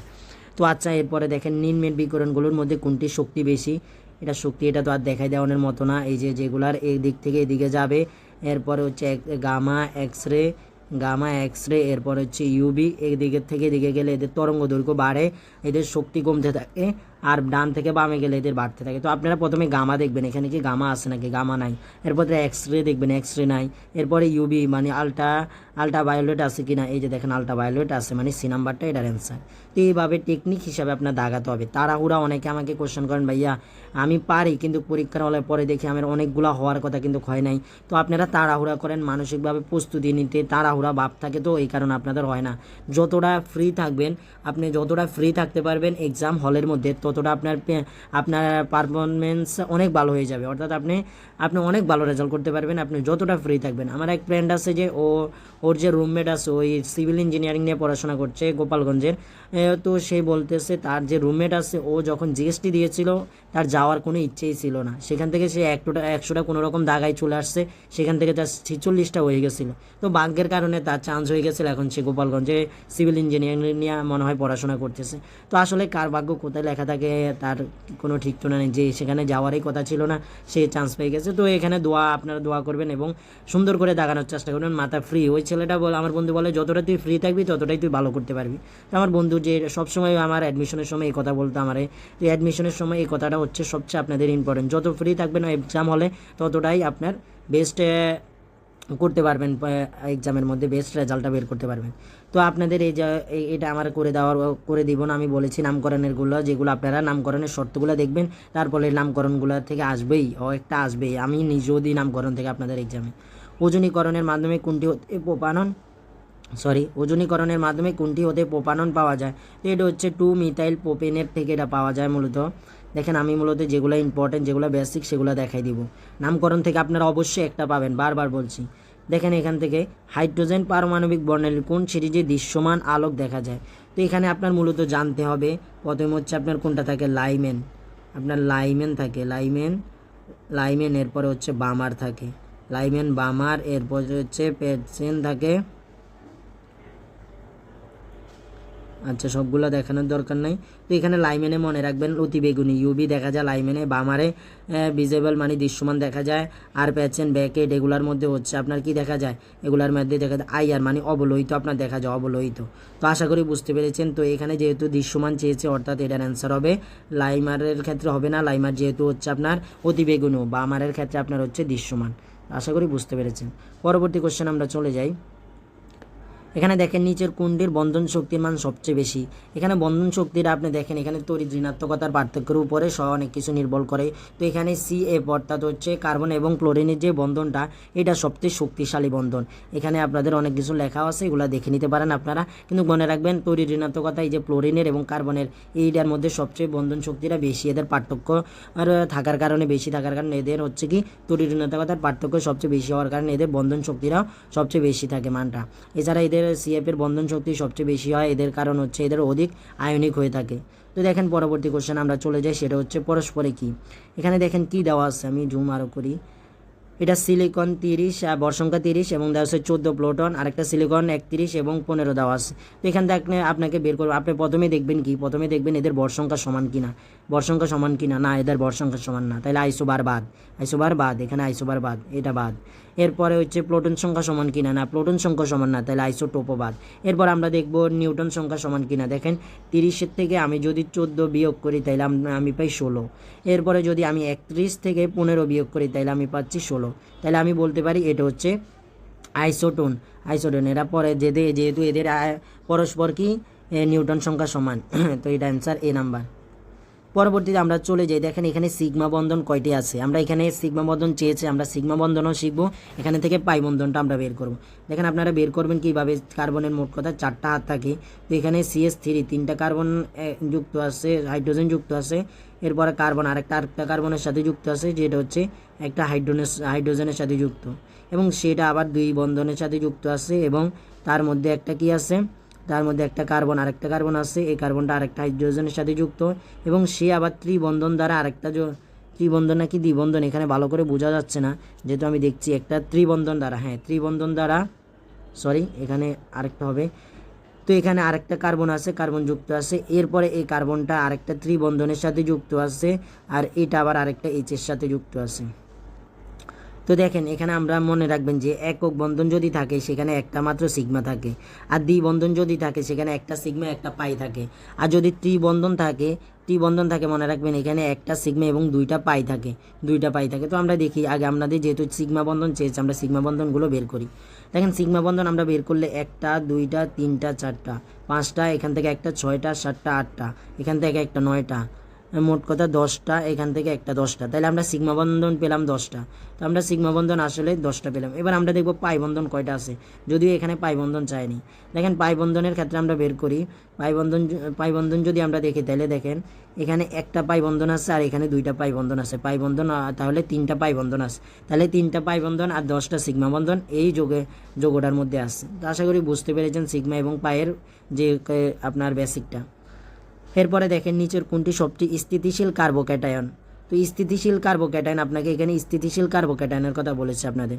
তো আপনাদের আমি carbocation, carbonium ion, free radical, S1 S2 বিক্রিয়ার আগে কিছুক্ষণ আগেও ব্যাখ্যা দিয়েছি। তো আপনারা এখান থেকে মনে রাখবেন যেহেতু স্থিতিশীলতা বলেছে তার মানে হচ্ছে কি কার্বোক্যাটায়ন স্থিতিশীলতা বেশি হচ্ছে 3 ডিগ্রিতে, তারপরে স্থিতিশীলতা আর স্থায়িত্বর ক্রম একই কথা, এরপরে 2 ডিগ্রি তারপরে 1 ডিগ্রি। দেখেন এখানে 3টা কোনটায় আছে, এই যে দেখেন এখানে 3টা আছে, অর্থাৎ C এর সাথে 3 কার্বন 3টা আর যুক্ত CH3 যুক্ত আছে, এটা 3 ডিগ্রি, আর এখানে CH3 2টা যুক্ত আছে, এটা হচ্ছে 2 ডিগ্রি, এখানে মাত্র একটা আছে, এটা 1 ডিগ্রি। তো আশা করি বুঝতে পেরেছেন কীভাবে বুঝবেন এটা কত ডিগ্রি এবং কোনটা স্থিতিশীলতা বেশি। পরবর্তীতে আমরা চলে যাই, এখানে হচ্ছে অনুবন্ধী কী চেয়েছে, অনুবন্ধী অ্যাসিড চেয়েছে। তো এটার সাথে আমরা একটা হাইড্রোজেনে যুক্ত করি, হাইড্রোজেন যুক্ত করার সাথে আমরা কী পাবো, হাইড্রোজেন যুক্ত করলে আমরা পেয়ে যাবো এটা সালফিউরিক অ্যাসিড পেয়ে যাব। তো সালফিউরিক অ্যাসিড পেয়ে যাবো এটা হাইড্রোজেনটা যুক্ত করলে। মনে রাখবেন এটা এই যে এটা আছে না, এই যেটা এটা হচ্ছে উভয়ধর্মী অ্যাসিড এবং ক্ষারীয় ধর্ম প্রদর্শন করে। তো দেখেন আমরা পরবর্তীতে যাই, এরপরে যে বিক্রিয়াটা দেওয়া আছে এখান থেকে আপনার বলেছে কোনটা জারিত হয়েছে কোনটা জারিত নেই। তো দেখেন এখানে মূলত টিনের ক্ষেত্রে প্রথমে +2 ছিল, আয়রনের ক্ষেত্রে +3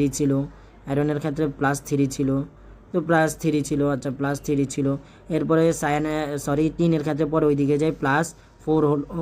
এরপরে আয়রনের ক্ষেত্রে +2। এখানে দেখেন, এখানে মোট কথা আপনার জারিত হয়েছে, জারণ সংখ্যা বেড়ে গেছে কার, অর্থাৎ টিনের ক্ষেত্রে জারণ সংখ্যা বেড়ে গেছে, আর আয়রনের ক্ষেত্রে জারণ সংখ্যা কমে গেছে। দেখেন এখানে টিনের ক্ষেত্রে প্রথমে +2 আসছিল, পরে হচ্ছে +4 হয়েছে। অর্থাৎ মনে রাখবেন, যদি বাম থেকে ডানের দিকে যদি এই জারণ সংখ্যা বাড়তে থাকে, তখন কি বলবেন, এটা হচ্ছে জারিত হয়েছে, অর্থাৎ এদের জারণ ঘটে। এবং যাদের হচ্ছে বাম থেকে ডানে জারণ সংখ্যা কমতে থাকে, তারা মূলত বিজারিত হয়। আর যারা বিজারণ ঘটে তাদের, আর যাদের বিজারণ করে তারা মানে হচ্ছে বিজারিত হয়।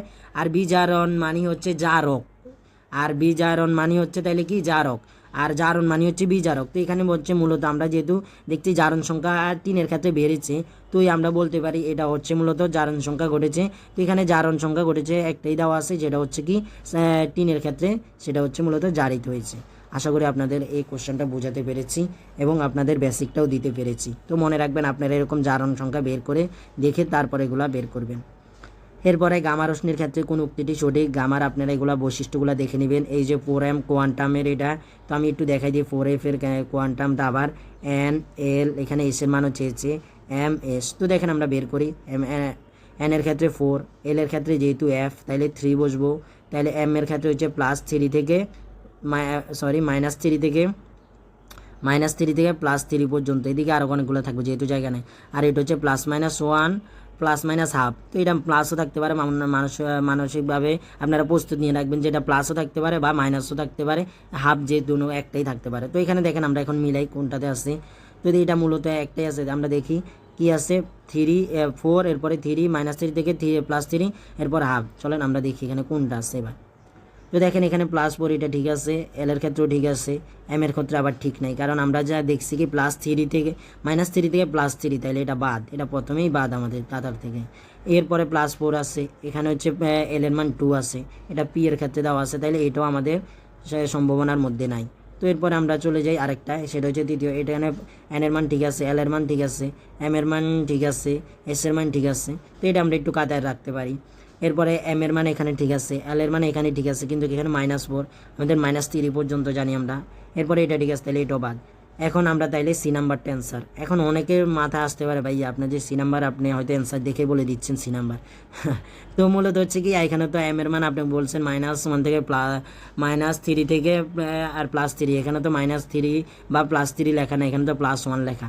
তো মূলত হচ্ছে আপনি -3, -2, -1, 0, +1, +2, +3, এই যে 6টা আছে, 6টার মধ্যে যে কোনো একটাই আপনার M এর মান হতে পারবে। এই রেঞ্জের মধ্যে থাকলে আপনি বলতে পারবেন এটা সঠিক। তো আশা করি বুঝতে পেরেছেন, আপনাদের যে বেসিকটা দেওয়ার কথা ছিল আমি বেসিকটা দিতে পেরেছি আশা করি। পরবর্তীতে আমরা চলে যাই, পানিতে দ্রবীভূত একটি দ্রবণের এটা আপনারা দেখে নেবেন। এখানে মূলত হচ্ছে কোনটা অধক্ষেপ পরে অ্যানায়নের ক্ষেত্রে, এটা আমি শুধু বিক্রিয়াটা যোগটা ভেঙে একটু দেখাই দিই আপনাদের। এটা যোগটা বাংলা আপনাদের কি পাবেন, এখানে দেখেন, এটা যোগ ভাঙার পরে আপনারা BA2+ আর হচ্ছে NA পাবেন। তো এখান থেকে কইছি অ্যানায়নের কোনটা ঘটে, তো অ্যানায়নের ক্ষেত্রে সালফেট, যেটা সালফেটের এখন বলতে পারেন ভাই সালফেটটা, এখানে মূলত সালফিউরিক অ্যাসিড আবার বিক্রিয়া করে এখান থেকে। তো এটা একটা বড় বিক্রিয়া, মাঝে মধ্যে 1-2টা আপনাদের জন্য বড় আসতে পারে, সেগুলো ইগনোর করবেন, কারণ আপনাদের মোট কথা আপনারা একটা 70 থেকে 80, 90 এরকম পেলে হবে, আপনার 100 পাওয়া লাগবে না, তাইলে একটা ভালো রেঞ্জে, অর্থাৎ টপ 20-এর মধ্যে, টপ 30-এর মধ্যে ইনশাল্লাহ চলে আসতে পারবেন, 90-এর কাছাকাছি আসতে পারলে। আর যারা একটু আরও ভালো করতে চান তারা তো এগুলো অবশ্যই জানেন। তো এগুলো দেখাইতে গেলে ক্লাসটা অনেক দীর্ঘ হয়ে যাবে। আমি মূলত যেগুলো ছোটোখাটো, যেগুলো আসে বারবার, এগুলো মাঝে মধ্যে দিয়ে দেয় আর কি, কিন্তু যেগুলো বারবার আসে সেগুলো আপনাদের বোঝানোর চেষ্টা করছি। তো দেখেন নিচের কোনটি হ্যান্ড স্যানিটাইজার, এগুলো আপনার পড়ার কথা না। ইথিনের সাথে ব্রোমিনের বিক্রিয়া কোন বিক্রিয়ার কৌশল ঘটে, সেটা মনে রাখবেন। ইথিন মানে কি, এই যে এখানে আমরা পড়াচ্ছি ইথিন। তো আপনাদের আমি যে বলেছি আমার ক্লাসটা 300+ কোশ্চেনের MCQ যে কতটা ইম্পর্টেন্ট, এগুলো দেখে আশা করি বুঝতে পারছেন। আমি যে বলেছিলাম ইথিন মানে কি, হচ্ছে অ্যালকিন। ইথিন মানে হচ্ছে অ্যালকিন না। তো অ্যালকিন কোন বিক্রিয়ার কোন কেন্দ্রাকর্ষী বিক্রিয়া দেখায়, অ্যালকিন কোন বিক্রিয়া দেয়, অ্যালকিন অবশ্যই কেন্দ্রাকর্ষী জোট বিক্রিয়া দেখায় না, অবশ্যই তো কেন্দ্রাকর্ষী জোট বিক্রিয়া দেখায়। তো এটা হচ্ছে অ্যালকিনের সাথে অ্যালকাইনও কী করে, কেন্দ্রাকর্ষী জুট বিক্রিয়াটা দেখায়। এখন যদি অ্যালডিহাইড থাকতো এখানে, অ্যালডিহাইড থাকতো তাহলে আপনারা বলতে পারেন সেটা হচ্ছে কি নিউক্লিওফাইল হচ্ছে কেন্দ্রাকর্ষী জুট বিক্রিয়া, নিউক্লিও তো এটা আপনারা বলতে পারতেন কেন্দ্রাকর্ষী জুট বিক্রিয়া, তবে সেটা হচ্ছে এখানে তো ইলেকট্রো আকর্ষী হবে না, সেটা হচ্ছে নিউক্লিয় আকর্ষী হয়ে যাবে। তো এগুলো আপনাদের পারার কথা, আমি বারবার এগুলো দেখাই দিচ্ছি। তারপরে হচ্ছে আমরা দেখি পরবর্তী কোশ্চেনে বেনজিনের ইলেকট্রো আকর্ষী প্রতিস্থাপন বিক্রিয়া নিম্নের কোনটির বলয় সক্রিয়, এটাই দেখা দেনের বিষয়, সক্রিয় এবং নিষ্ক্রিয়। দেখেন আপনাদেরকে আমি বারবার এটা বলেছি যে সক্রিয় এবং নিষ্ক্রিয় এটা বুঝবেন কিভাবে আপনাদের। মূলত দেখেন এখানে হচ্ছে ধরেন আমি একটা মোল দেওয়া আছে, দুইটা মোল যুক্ত হয়ে তো একটা যৌগ গঠন করে। তো এই ধরেন এখানে দুইটা মোল দেওয়া আছে, তো এই মোল দুইটা থেকে আরেকটা মোল পেলাম। তো এইটা হচ্ছে বাম পাশের মোল, এটা ডান পাশের মোল। তো এটা মনে রাখবেন, ডান পাশের যে যৌগটা গঠন হবে, ধরেন এখানে OH গঠন হলো। যদি দেখেন আপনি যে বাম পাশের মোলের তড়িৎ ঋণাত্মকতা বেশি, যেহেতু অক্সিজেনের 3.5 এবং হাইড্রোজেনের হচ্ছে 2.1। তো যদি দেখেন বাম পাশেরটা তড়িৎ ঋণাত্মকতা বেশি, যে যৌগটা গঠন হয়েছে, তবে আপনি মনে রাখবেন সেটা হচ্ছে সক্রিয়কারী গ্রুপ এবং সেটা হচ্ছে অর্থপ্যারা। অর্থাৎ এই OHটা অর্থপ্যারা নির্দেশন করে এবং এটি সক্রিয়কারী বেনজিনের ক্ষেত্রে। আর যদি আপনি দেখেন যে ধরেন এখানে আপনার NOর ক্ষেত্রে আমরা দেখি, নাইট্রোজেনের ক্ষেত্রে আপনার একটা থাকে, এরপর হচ্ছে অক্সিজেনের ক্ষেত্রে একটা থাকে। তো নাইট্রোজেনের 3, এরপরে হচ্ছে অক্সিজেনের 3.5। তো যেহেতু অক্সিজেনের ডান পাশে যদি তড়িৎ ঋণাত্মকতা বেশি থাকে, তাহলে তখন আপনারা বুঝবেন কি সেটা হচ্ছে আপনার নিষ্ক্রিয়কারী গ্রুপ এবং সেটা মেটা নির্দেশন করে। তো আশা করি বুঝতে পেরেছেন। এখন অনেকে তড়িৎ ঋণাত্মকতাগুলো জানেন না, তড়িৎ ঋণাত্মকতাগুলো না জানলে আপনারা হবে না। তো আরেকটা টেকনিক আছে যদি আপনারা যারা তড়িৎ ঋণাত্মকতা জানেন না, তবে তাইলে তারা আপনার মনে রাখবেন যে অক্সিজেন যদি বেশিরভাগ ডানে থাকে, সেগুলো হচ্ছে কি নিষ্ক্রিয়কারী এবং হচ্ছে মেটা। দেখেন এখানে অক্সিজেন ডানে, এটা মেটা, এটা অক্সিজেন ডানে, এটাও মেটা, এটা অক্সিজেন ডানে, এটাও মেটা। অর্থাৎ এগুলো হচ্ছে মেটা এবং এটা হচ্ছে নিষ্ক্রিয়কারী। আর অক্সিজেন বামে মানে হচ্ছে এটা অর্থপ্যারা এবং সক্রিয়কারী গ্রুপ। আশা করি বুঝতে পেরেছেন। যারা সক্রিয়তার অর্থাৎ যারা আপনার তড়িৎ ঋণাত্মকতাগুলো মনে রাখতে পারবেন, তারা অন্যগুলো আসলেও আপনারা পেরে যাবেন। আর এখানে অনেকগুলো দেওয়া আছে, আপনারা এগুলো যদি যাদের কাছে আসে নিতে পারেন, যারা স্ক্রিনশট নিয়ে নিতে পারেন। এরপর আমরা যাই, এরপরের কোশ্চেনটা দেখেন, নিচের কোনগুলোর মধ্যে জ্যামিতিক সমানতা প্রদর্শন করে। এখন মনে রাখবেন আপনাদের জ্যামিতিক প্রদর্শন করবে প্রথমে কার্বনের দুই পাশে, এটা দুইটা কার্বন থাকবে। এখন অবশ্যই এটা অ্যালকিনের যোগ হতে হবে, অর্থাৎ অ্যালকিন মানে দ্বিবন্ধন থাকতে হবে। এদের এখন এছাড়া বাকি দুইটা কার্বনের যে হাত আছে সে হাতে এরা ভিন্ন ভিন্ন যোগ হতে হবে, তবে এই পাশের যৌগ বা এই পাশের যৌগগুলো মিল হতে পারে, কিন্তু একই পাশে কোনো সময় একই মোলগুলো একই রকম হবে না। এটা যদি যাদের সাথে শর্ত মিলবে তারাই হচ্ছে মূলত কি জ্যামিতিক সমানতা। এখন আমি একটা দেখাবো, ভালো করে দেখাবো যেন ভালো করে বুঝেন, এটা সবগুলা দেখাবো। তো দেখেন এখানে কি দেওয়া আছে, কার্বনের একটা কার্বন আছে, দুই পাশে দুইটা হাইড্রোজেন আছে, এটা প্রথমেই বাদ। এরপরে যেগুলো আছে এগুলো আর আমাদের দেখার দরকার নেই, যেহেতু একই পাশে দুইটা হাইড্রোজেন আছে, এটা বাদ। তারপরে আমরা দ্বিতীয় নাম্বারটা দেখব। দ্বিতীয় নাম্বারটা দেখেন দুইটা কার্বন আছে, কার্বনের অ্যালকেন, এরপরে একটা হাইড্রোজেন আছে, এরপরে CH3 আছে। তাহলে আমরা সামনের দিকে যেতে পারি, যেহেতু এদের দুইটা আলাদা। তারপরে দেখেন CH3 দুইটা আছে, অর্থাৎ এখানে CH3 একটা, এখানে CH3 একটা, অর্থাৎ যেহেতু এরা এক হয়ে গেছে তাহলে এটাও বাদ। পরবর্তীতে আমরা 3 নাম্বারটা দেখি, সেখানে দ্বিবন্ধন আছে এবং দুইটা কার্বন আছে, একটাতে ক্লোরিন আছে, কার্বনের আরেক হাতে আছে ব্রোমিন, এরপর আরেক হাতে আছে হাইড্রোজেন, আরেক হাতে আছে CH3।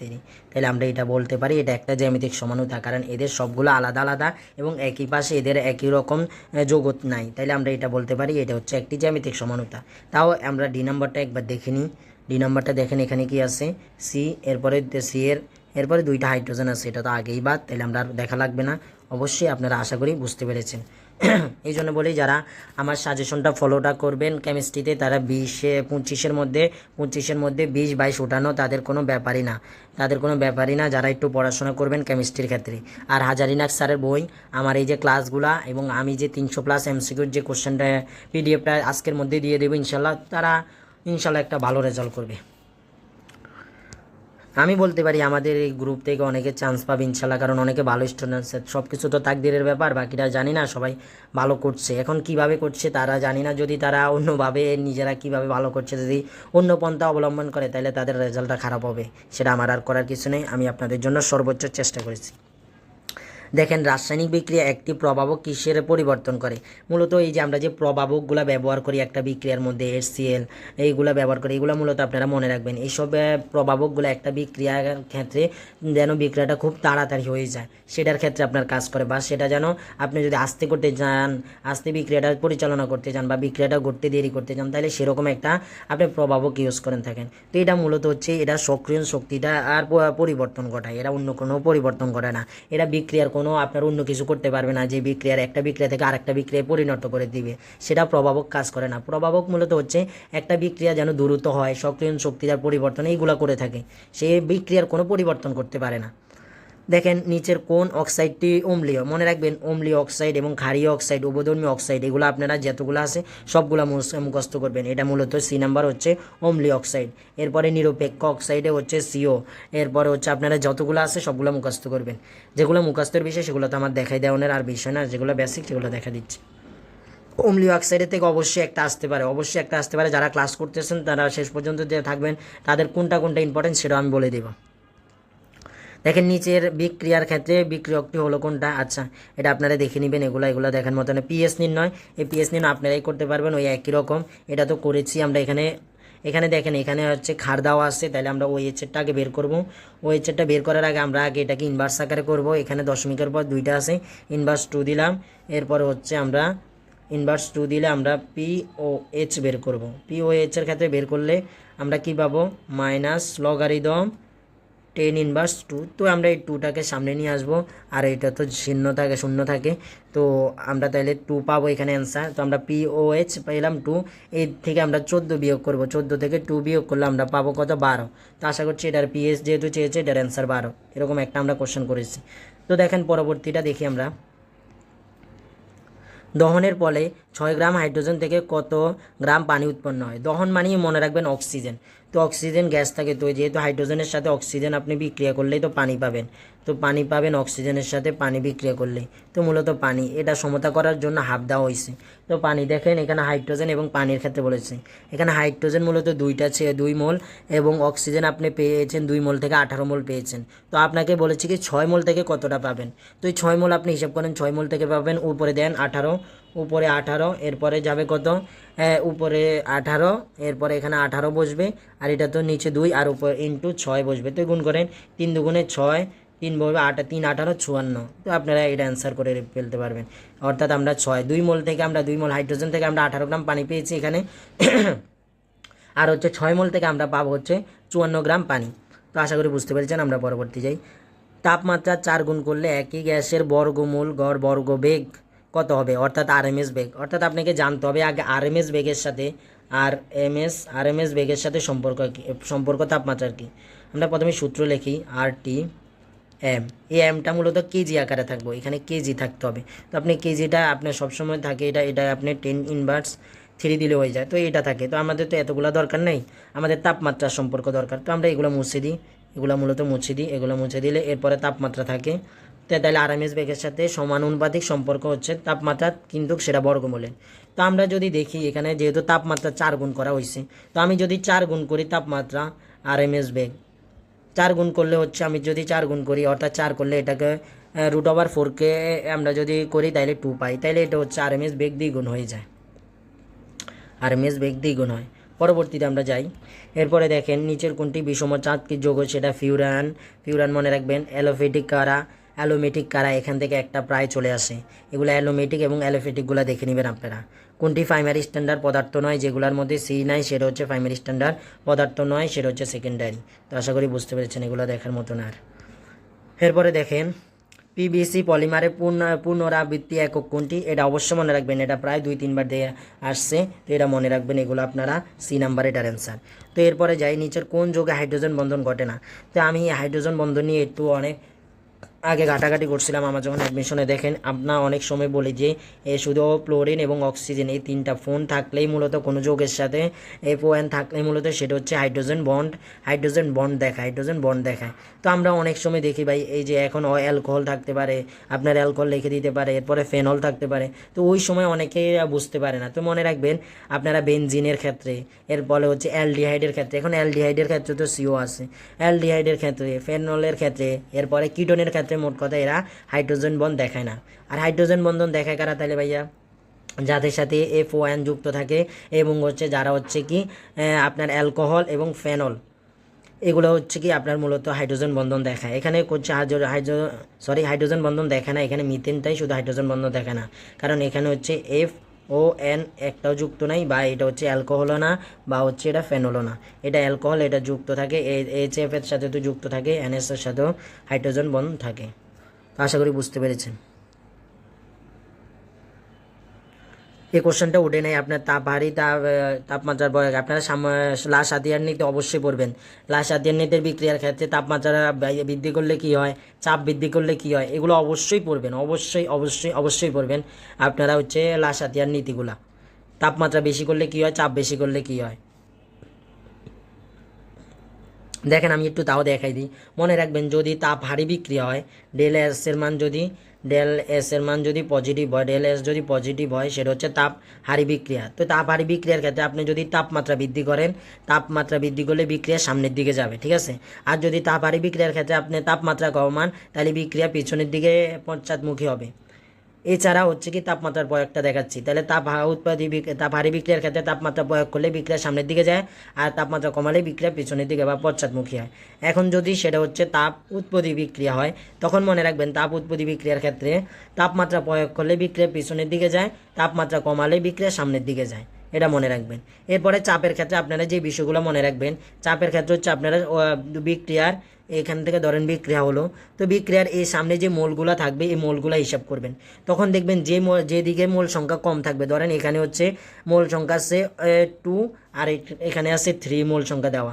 তো আপনি যদি এখানে চাপ প্রয়োগ করেন, মনে রাখবেন কম মোল থেকে বেশি মোল থেকে কম মোলের দিকে চাপ প্রয়োগের ক্ষেত্রে যায়। আর চাপ যখন কমাবেন তখন হচ্ছে কম মোল থেকে বেশি মোলের দিকে যায়। তো তাপ এবং চাপের এই শর্তগুলো আপনারা অবশ্যই দেখে নেবেন, অবশ্যই। এরপরে দেখেন এসটিপিতে কোন গ্যাসটি 4.4 গ্রাম এর আয়তন 2.24 লিটার হয়। তো এটা মূলত আমরা দেখলে বুঝে যাচ্ছে এটা কার্বন ডাইঅক্সাইড হবে, তবু আমরা ম্যাথ করে দিচ্ছি আপনি কিভাবে করবেন। দেখেন এটা মূলত হচ্ছে আমরা এনের যে সূত্রগুলো আছে সেখান থেকে করব। এনের যে সূত্র সেখানে গ্রাম W/m, এরপর হচ্ছে আয়তন, এসটিপিতে আয়তন হচ্ছে 22.4। তো এখানে দেখেন এন এর মান, ডাব্লিউ এর মান দেওয়া আছে 4.4, আর হচ্ছে এম এর মান হচ্ছে আমরা জানি এম এর মান আমরা বের করতে হবে। এখান থেকে আমরা এম এর মান বের করব। এম এর মান বের করে আমরা এই যে যৌগগুলো দেওয়া আছে তার এম এর মান বের করব। এম এর মান মানে আণবিক ভর বের করব। বের করলে আমরা যেটা পাবো এটার সাথে যেটা মিলবে ওইটাই অ্যান্সার। তো দেখেন এখানে আমরা এম লিখে রাখি, এমের কালারটা অন্যটা দিই, এম লিখে রাখলাম। এরপরে দেখেন আমরা যদি করি তাইলে আমরা কি পাচ্ছি, এখানে 2.24 আর 24, আর এখানে আমরা পাচ্ছি 22.4। তো মনে রাখবেন আপনাদের আমি বলছি যে এখানে যদি আপনার দশমিকের জন্য এক দিবেন, আর দশমিকের পরে যতটা মান থাকবে সংখ্যা থাকবে তার জন্য ততটা শূন্য, এখানে 2টা শূন্য, তাইলে আমাদের এখানে দশমিকটা উঠে গেল। আর এখানে থেকে দশমিক উঠাতে হলে আমি উপরের দিকে দিব, উপরের দিকে 1, দশমিকের জন্য 1, এবং পরবর্তী যে আছে সংখ্যার জন্য 0, তো একটা আছে, একটার জন্য 0 একটা হবে। তো আশা করি বুঝতে পেরেছেন। এটা হয়ে গেছে কি 224, আর এটাও 224, উপরে 10 নিচে হচ্ছে 100। তো এটা কাটা, এই দুইটা এটা কাটা হয়ে যাবে, কাটাকাটি। তো কাটাকাটি করলে আপনার কি পাচ্ছেন, উপরে 10 নিচে হচ্ছে 100 পাচ্ছেন। তো 100 পেলে তাইলে আপনি আরবার কাটাকাটি করেন, একটা শূন্য কেটে দেন। তো কেটে দিলে আপনি কি পাচ্ছেন, আপনি পাচ্ছেন 1/10। তো আপনি এবার গুণ করেন, আড়াআড়ি গুণ করেন, আড়াআড়ি গুণ করলে m = 4 × 10 পাবেন। তো আপনি এই 10-এর সাথে 4.4 গুণ করলে আপনি 44 পাবেন। আর 44 কার আণবিক ভর সেটা আমরা সবাই জানি, কার্বন ডাইঅক্সাইডের। তো এইভাবে ম্যাথগুলো আপনারা আশা করি করতে পারবেন, এবং অনেকেই এই ম্যাথগুলো পারেন।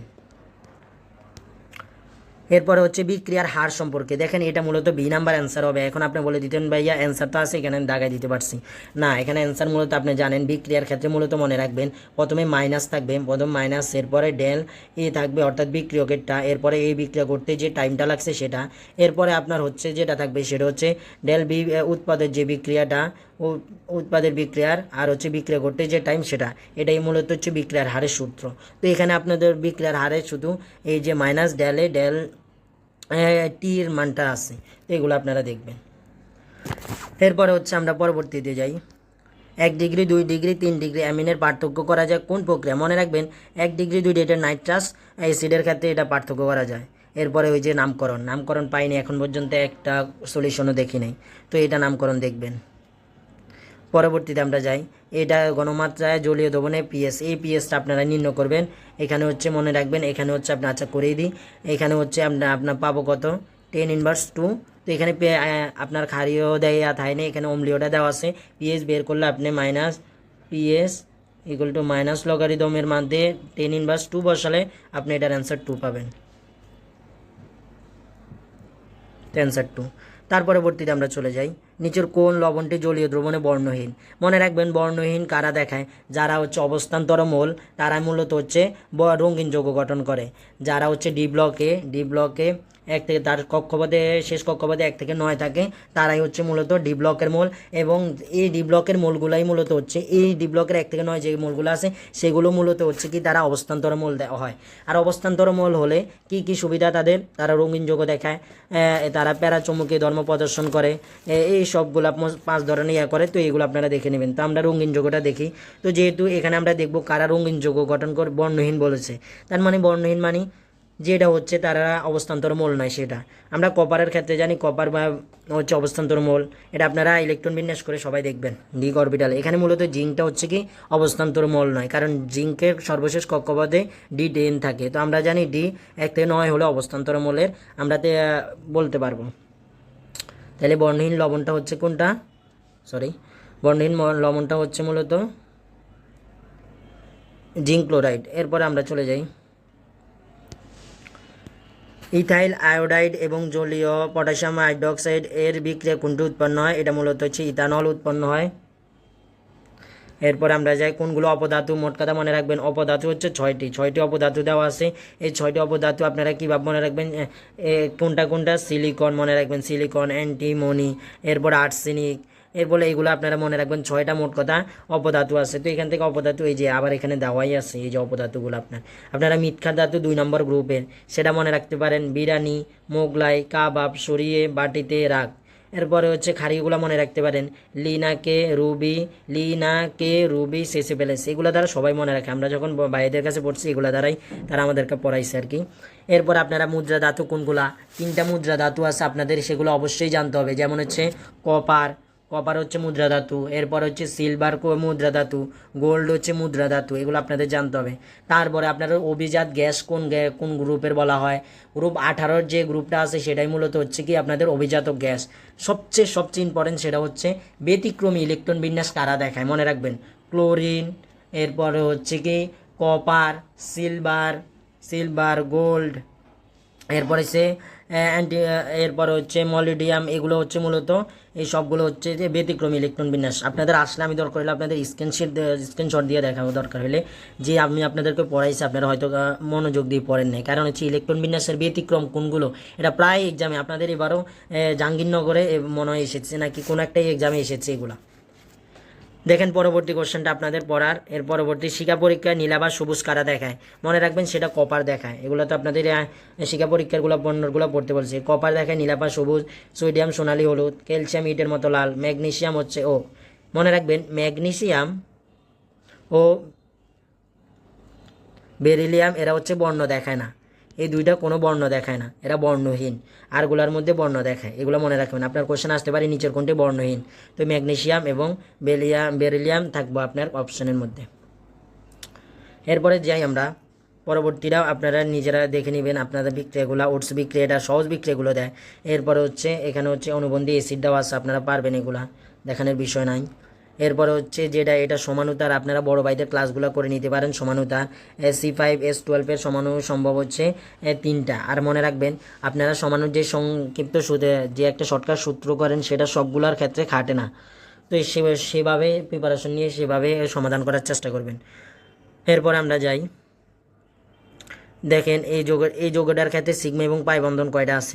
তো এটা আপনারা আঁকবেন, আঁকার পরে হচ্ছে একক বন্ধন দেখবেন এবং পাই বন্ধন আপনারা বের করবেন। এগুলো আমি দেখাই দিছি, যেগুলো অনেকবার হয়েছে। আমরা এটা দেখাই অ্যালডল গণীয় ভবন বিক্রিয়া কারা দেখায়, মনে রাখবেন অ্যালডল আর হলোপ্রম বিক্রিয়া দেখায় হচ্ছে এই যে এটা মনে রাখবেন, শুধু এটা মনে রাখবেন, এরা CH3CO CHO, এটা মূলত হচ্ছে এরা অ্যালডোল এবং হচ্ছে কি অ্যালডোল এবং হলোপ্রম বিক্রিয়া দেখায়। কারণ কি এদের কার্বনের সাথে যুক্ত থাকে কি আলফা কার্বন, আলফা হাইড্রোজেন যুক্ত থাকে, তার কারণে এরা হচ্ছে গণীয় ভবন, অ্যালডোল এবং হলোপ্রম বিক্রিয়া দেখায়।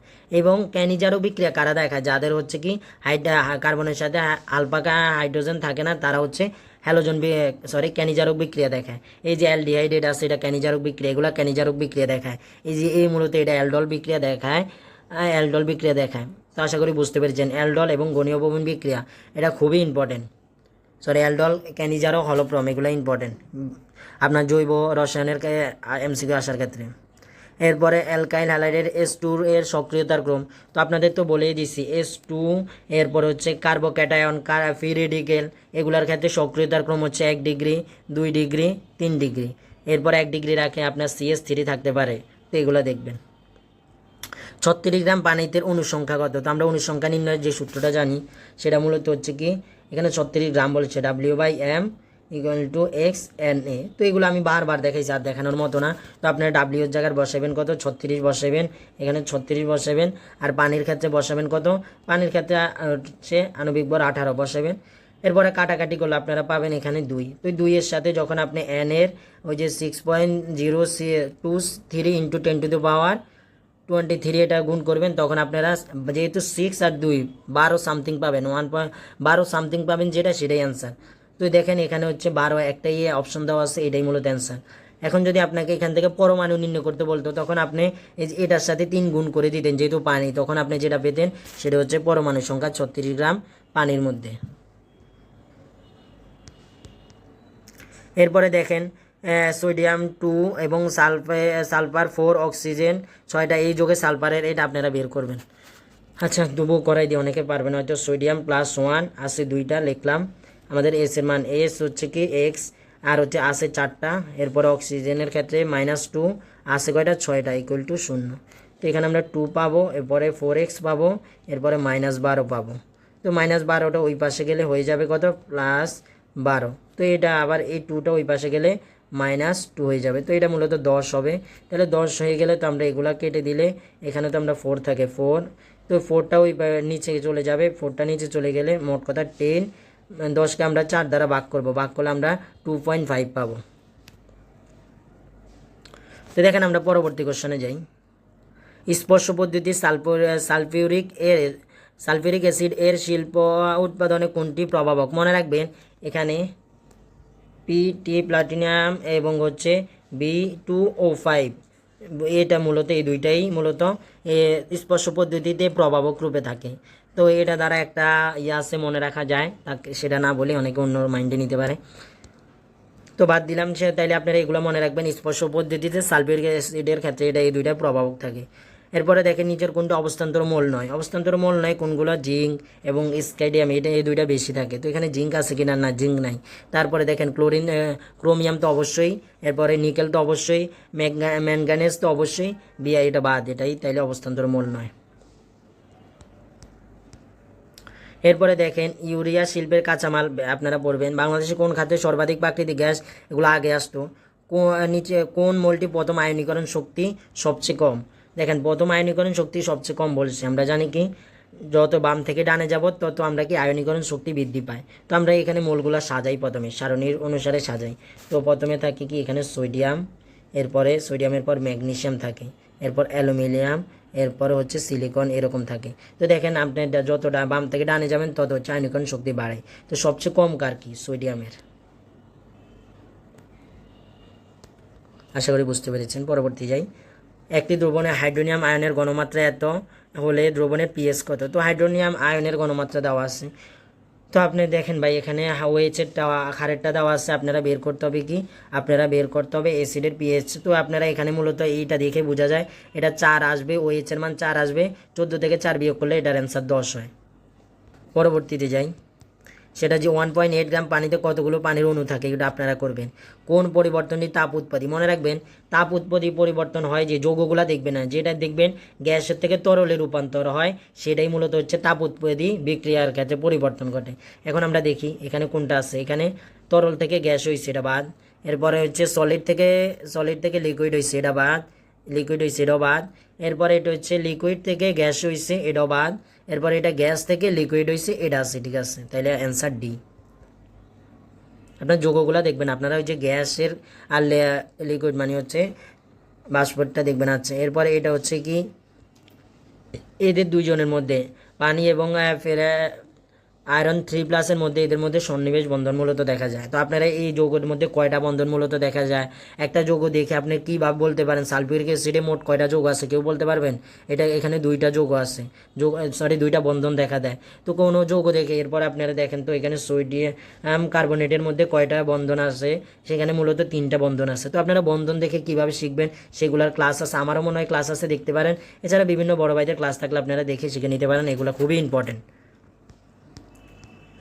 এরপরে হচ্ছে কি কোন যৌগটির সঙ্গে সোডিয়াম নাইট্রেট ও HCl যোগ করলে ডায়োজোনিয়াম লবণ প্রস্তুত করা যায়? সেটা হচ্ছে আপনারা যে ফেনলের ইয়ার ক্ষেত্রে, অ্যামিনের ক্ষেত্রে এটা আপনারা দেখে নেবেন। অ্যামিনের ক্ষেত্রে এটাতে পার্থক্য করা যাচ্ছে। কোন মোলের প্রথম আয়নীকরণ শক্তি সর্বোচ্চ? তো আমরা আগেরটা দেখছি সর্বনিম্ন, সেটা ডান থেকে যত বাম থেকে যত ডানে যাবে বৃদ্ধি পাবে। তো এখানে আমরা মোলগুলো সাজাই, আমাদের যেহেতু বেসিক আছে আমরা সাজাই। নাইট্রোজেন আছে, নাইট্রোজেন সাজাইলাম। এরপরে হচ্ছে সোডিয়াম আছে, সোডিয়াম এদিকে থাকবো সোডিয়াম।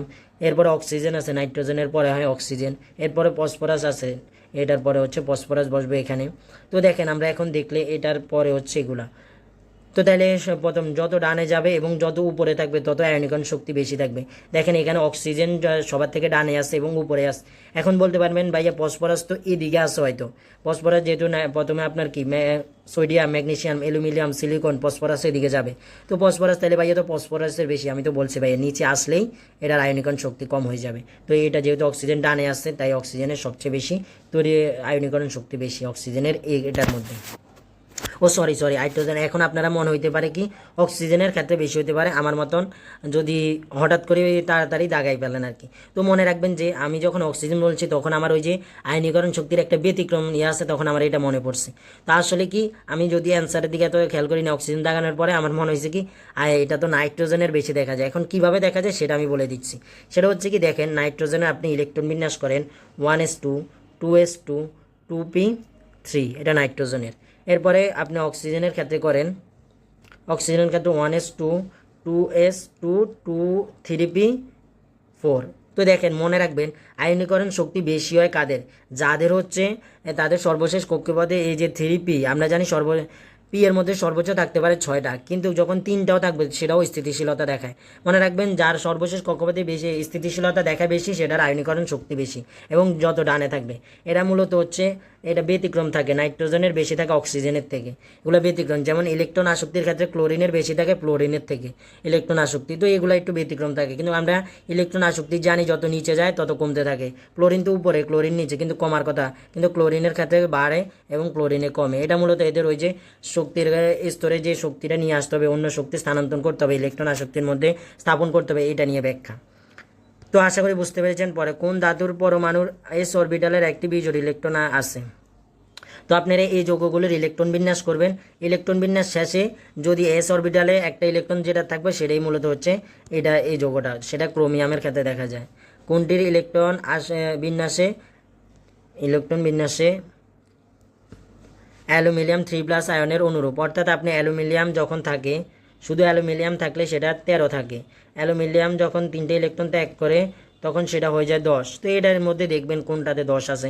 অক্সিজেনের তো 8, ক্লোরিনের ক্ষেত্রে হচ্ছে 9 এবং একটা গ্রহণ করে সে 10-এর মধ্যে পূর্ণ হয়ে গেছে, তাহলে 10, তাহলে তো এটাই হয়ে গেছে ফ্লোরিন। ক্লোরিনের ক্ষেত্রে সে আরেকটা গ্রহণ করে 18 হয়ে গেছে। ম্যাগনেসিয়াম একটা ত্যাগ করে সেটা হয়েছে 11 হয়েছে। পরবর্তীতে দেখেন এগুলো আপনারা দেখে নেবেন। 1 মোল অক্টেন বাতাসে সম্পূর্ণ দহন করলে কত মোল উৎপন্ন হয়, সেরকম একটা করাই দিছি। আপনারা দেখেন এখানে অক্টেন মূলত কয় মোল লেগেছে?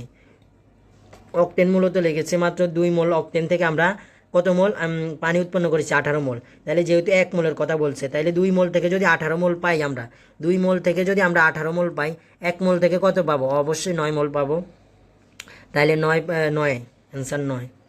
তো এখানে যারা অক্টেনের সংকেতটা পারবেন না তারাই এটা করতে পারবেন না। তারপর আবার বিক্রিয়া, তো একটা দুইটা এরকম আপনাদের হতেই পারে এই মিস্টেক, আমি যেহেতু বলছি 25-এর মধ্যে আপনারা 20-22 উঠাতে পারবেন না, তো এরকম প্রিপারেশনে ভালো আপনি নিতে পারেন, যেহেতু আপনার এখন সময় নাই। তো এ যোগটি উত্তপ্ত করলে এটা আপনারা দেখে নেবেন, আইসো প্রোফাইল এগুলো আপনাদের দেখার। ইলেকট্রন আসক্তির ব্যতিক্রমে যে আমি একটু আগে বলে দিয়েছিলাম, মনে রাখবেন প্রথমে দেখায় ক্লোরিন বেশি, তারপরে ফ্লোরিন, তারপরে ব্রোমিন, তারপরে আয়োডিন। তো আপনারা কিন্তু ব্যতিক্রম, এটা ব্যতিক্রম, এটা এবং সঠিক। কিন্তু আপনারা অনেক হয়তো ক্লোরিন আগে দিতে পারেন, যেহেতু উপর থেকে নিচে বেশি, নিচে যেতে থাকবে কমতে থাকবে, তো এরকম দিয়ে দিতে পারেন, কিন্তু এটা অ্যান্সার না। অ্যান্সার হচ্ছে ক্লোরিন আগে, সেটা হচ্ছে বি নাম্বারের অ্যান্সারটা। পরবর্তীতে আমরা যাই, কোন যৌগটি ফেলিং দ্রবণের সঙ্গে বিক্রিয়া করে লাল পদক্ষেপ দেয়। আমি আপনাদের বারবার বলেছি, ফেলিং দ্রবণ এবং টলেন বিকারক দেখা যায় পার্থক্যকরণে ব্যবহার করা হয় কোনটি, সেটা হচ্ছে অ্যালডিহাইড এবং কিটোন। তো এখান থেকে যেটা অ্যালডিহাইড সেটাই মূলত হচ্ছে কি ফেলিং দ্রবণের সাথে লাল পদক্ষেপ দেয়, এটা হচ্ছে 1 নাম্বার। পরবর্তীটা দেখেন, এগুলো আপনাদের দেখার, আপনারা বলতে পারেন ভাই জৈব যৌগেরগুলো আপনি ইগনোর করছেন কেন।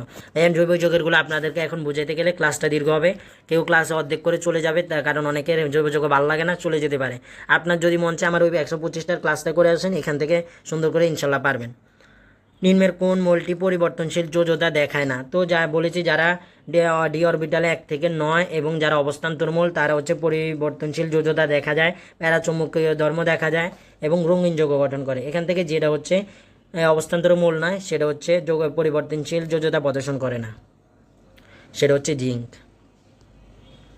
দেখেন নিম্নের কোনটির আকার সবচেয়ে ছোট।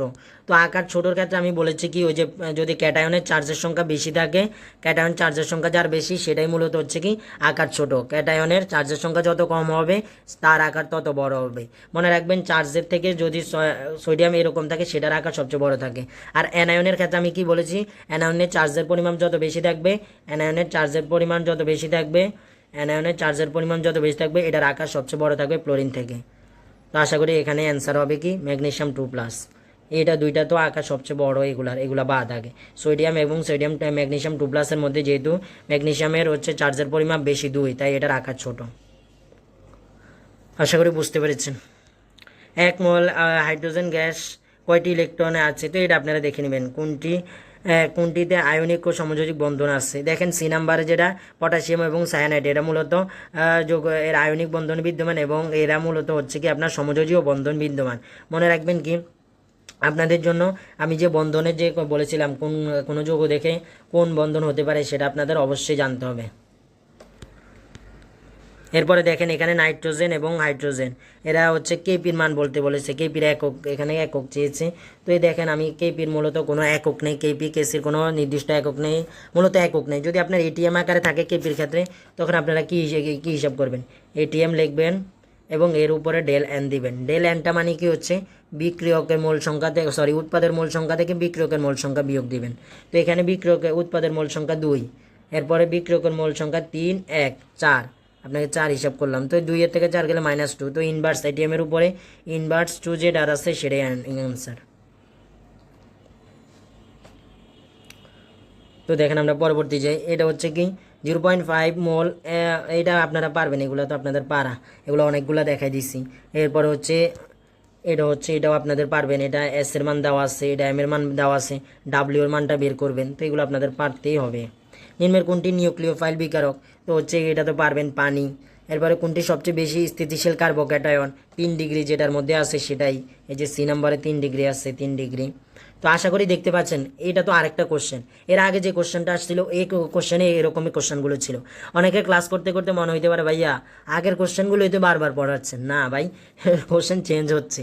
আমি রসায়ন দেখবেন লেখা আছে, আপনাদের বিগত সব কোশ্চেন এখানে সলভ হয়ে যাচ্ছে, সাথে সাথে আপনাদের কেমিস্ট্রির প্রিপারেশন হচ্ছে।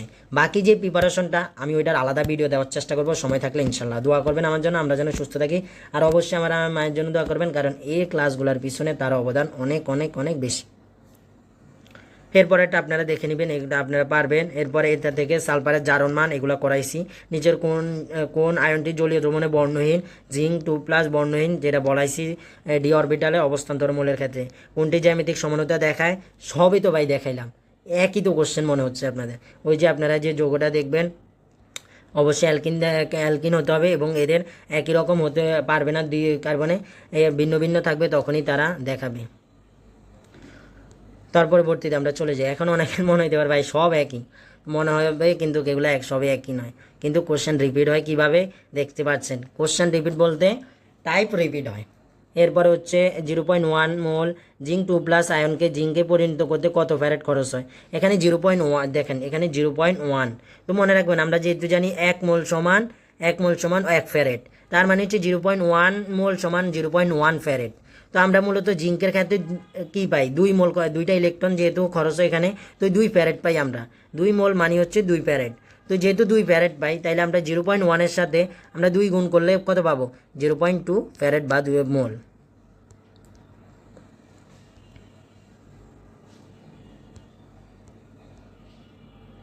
এরপরে দেখেন কোনটি বাফার দ্রবণ, ওই যে প্রথমটাই বাফার দ্রবণ নাকি, দেখেন কোনটি বাফার দ্রবণ নয় বলছে। দেখেন কোনটা কোনটা একরকম দুইটা দেওয়া আছে, এটা ডি নাম্বারটা কোনো বাফার দ্রবণ নয়। দেখেন এটা ক্ষারীয় বাফার, এটা অম্লীয় বাফার, এবং অম্লীয় বাফার লবণের লবণ, অম্লীয় অ্যাসিড এবং অ্যাসিডের লবণ থাকে, ক্ষার এবং ক্ষারের লবণ থাকে।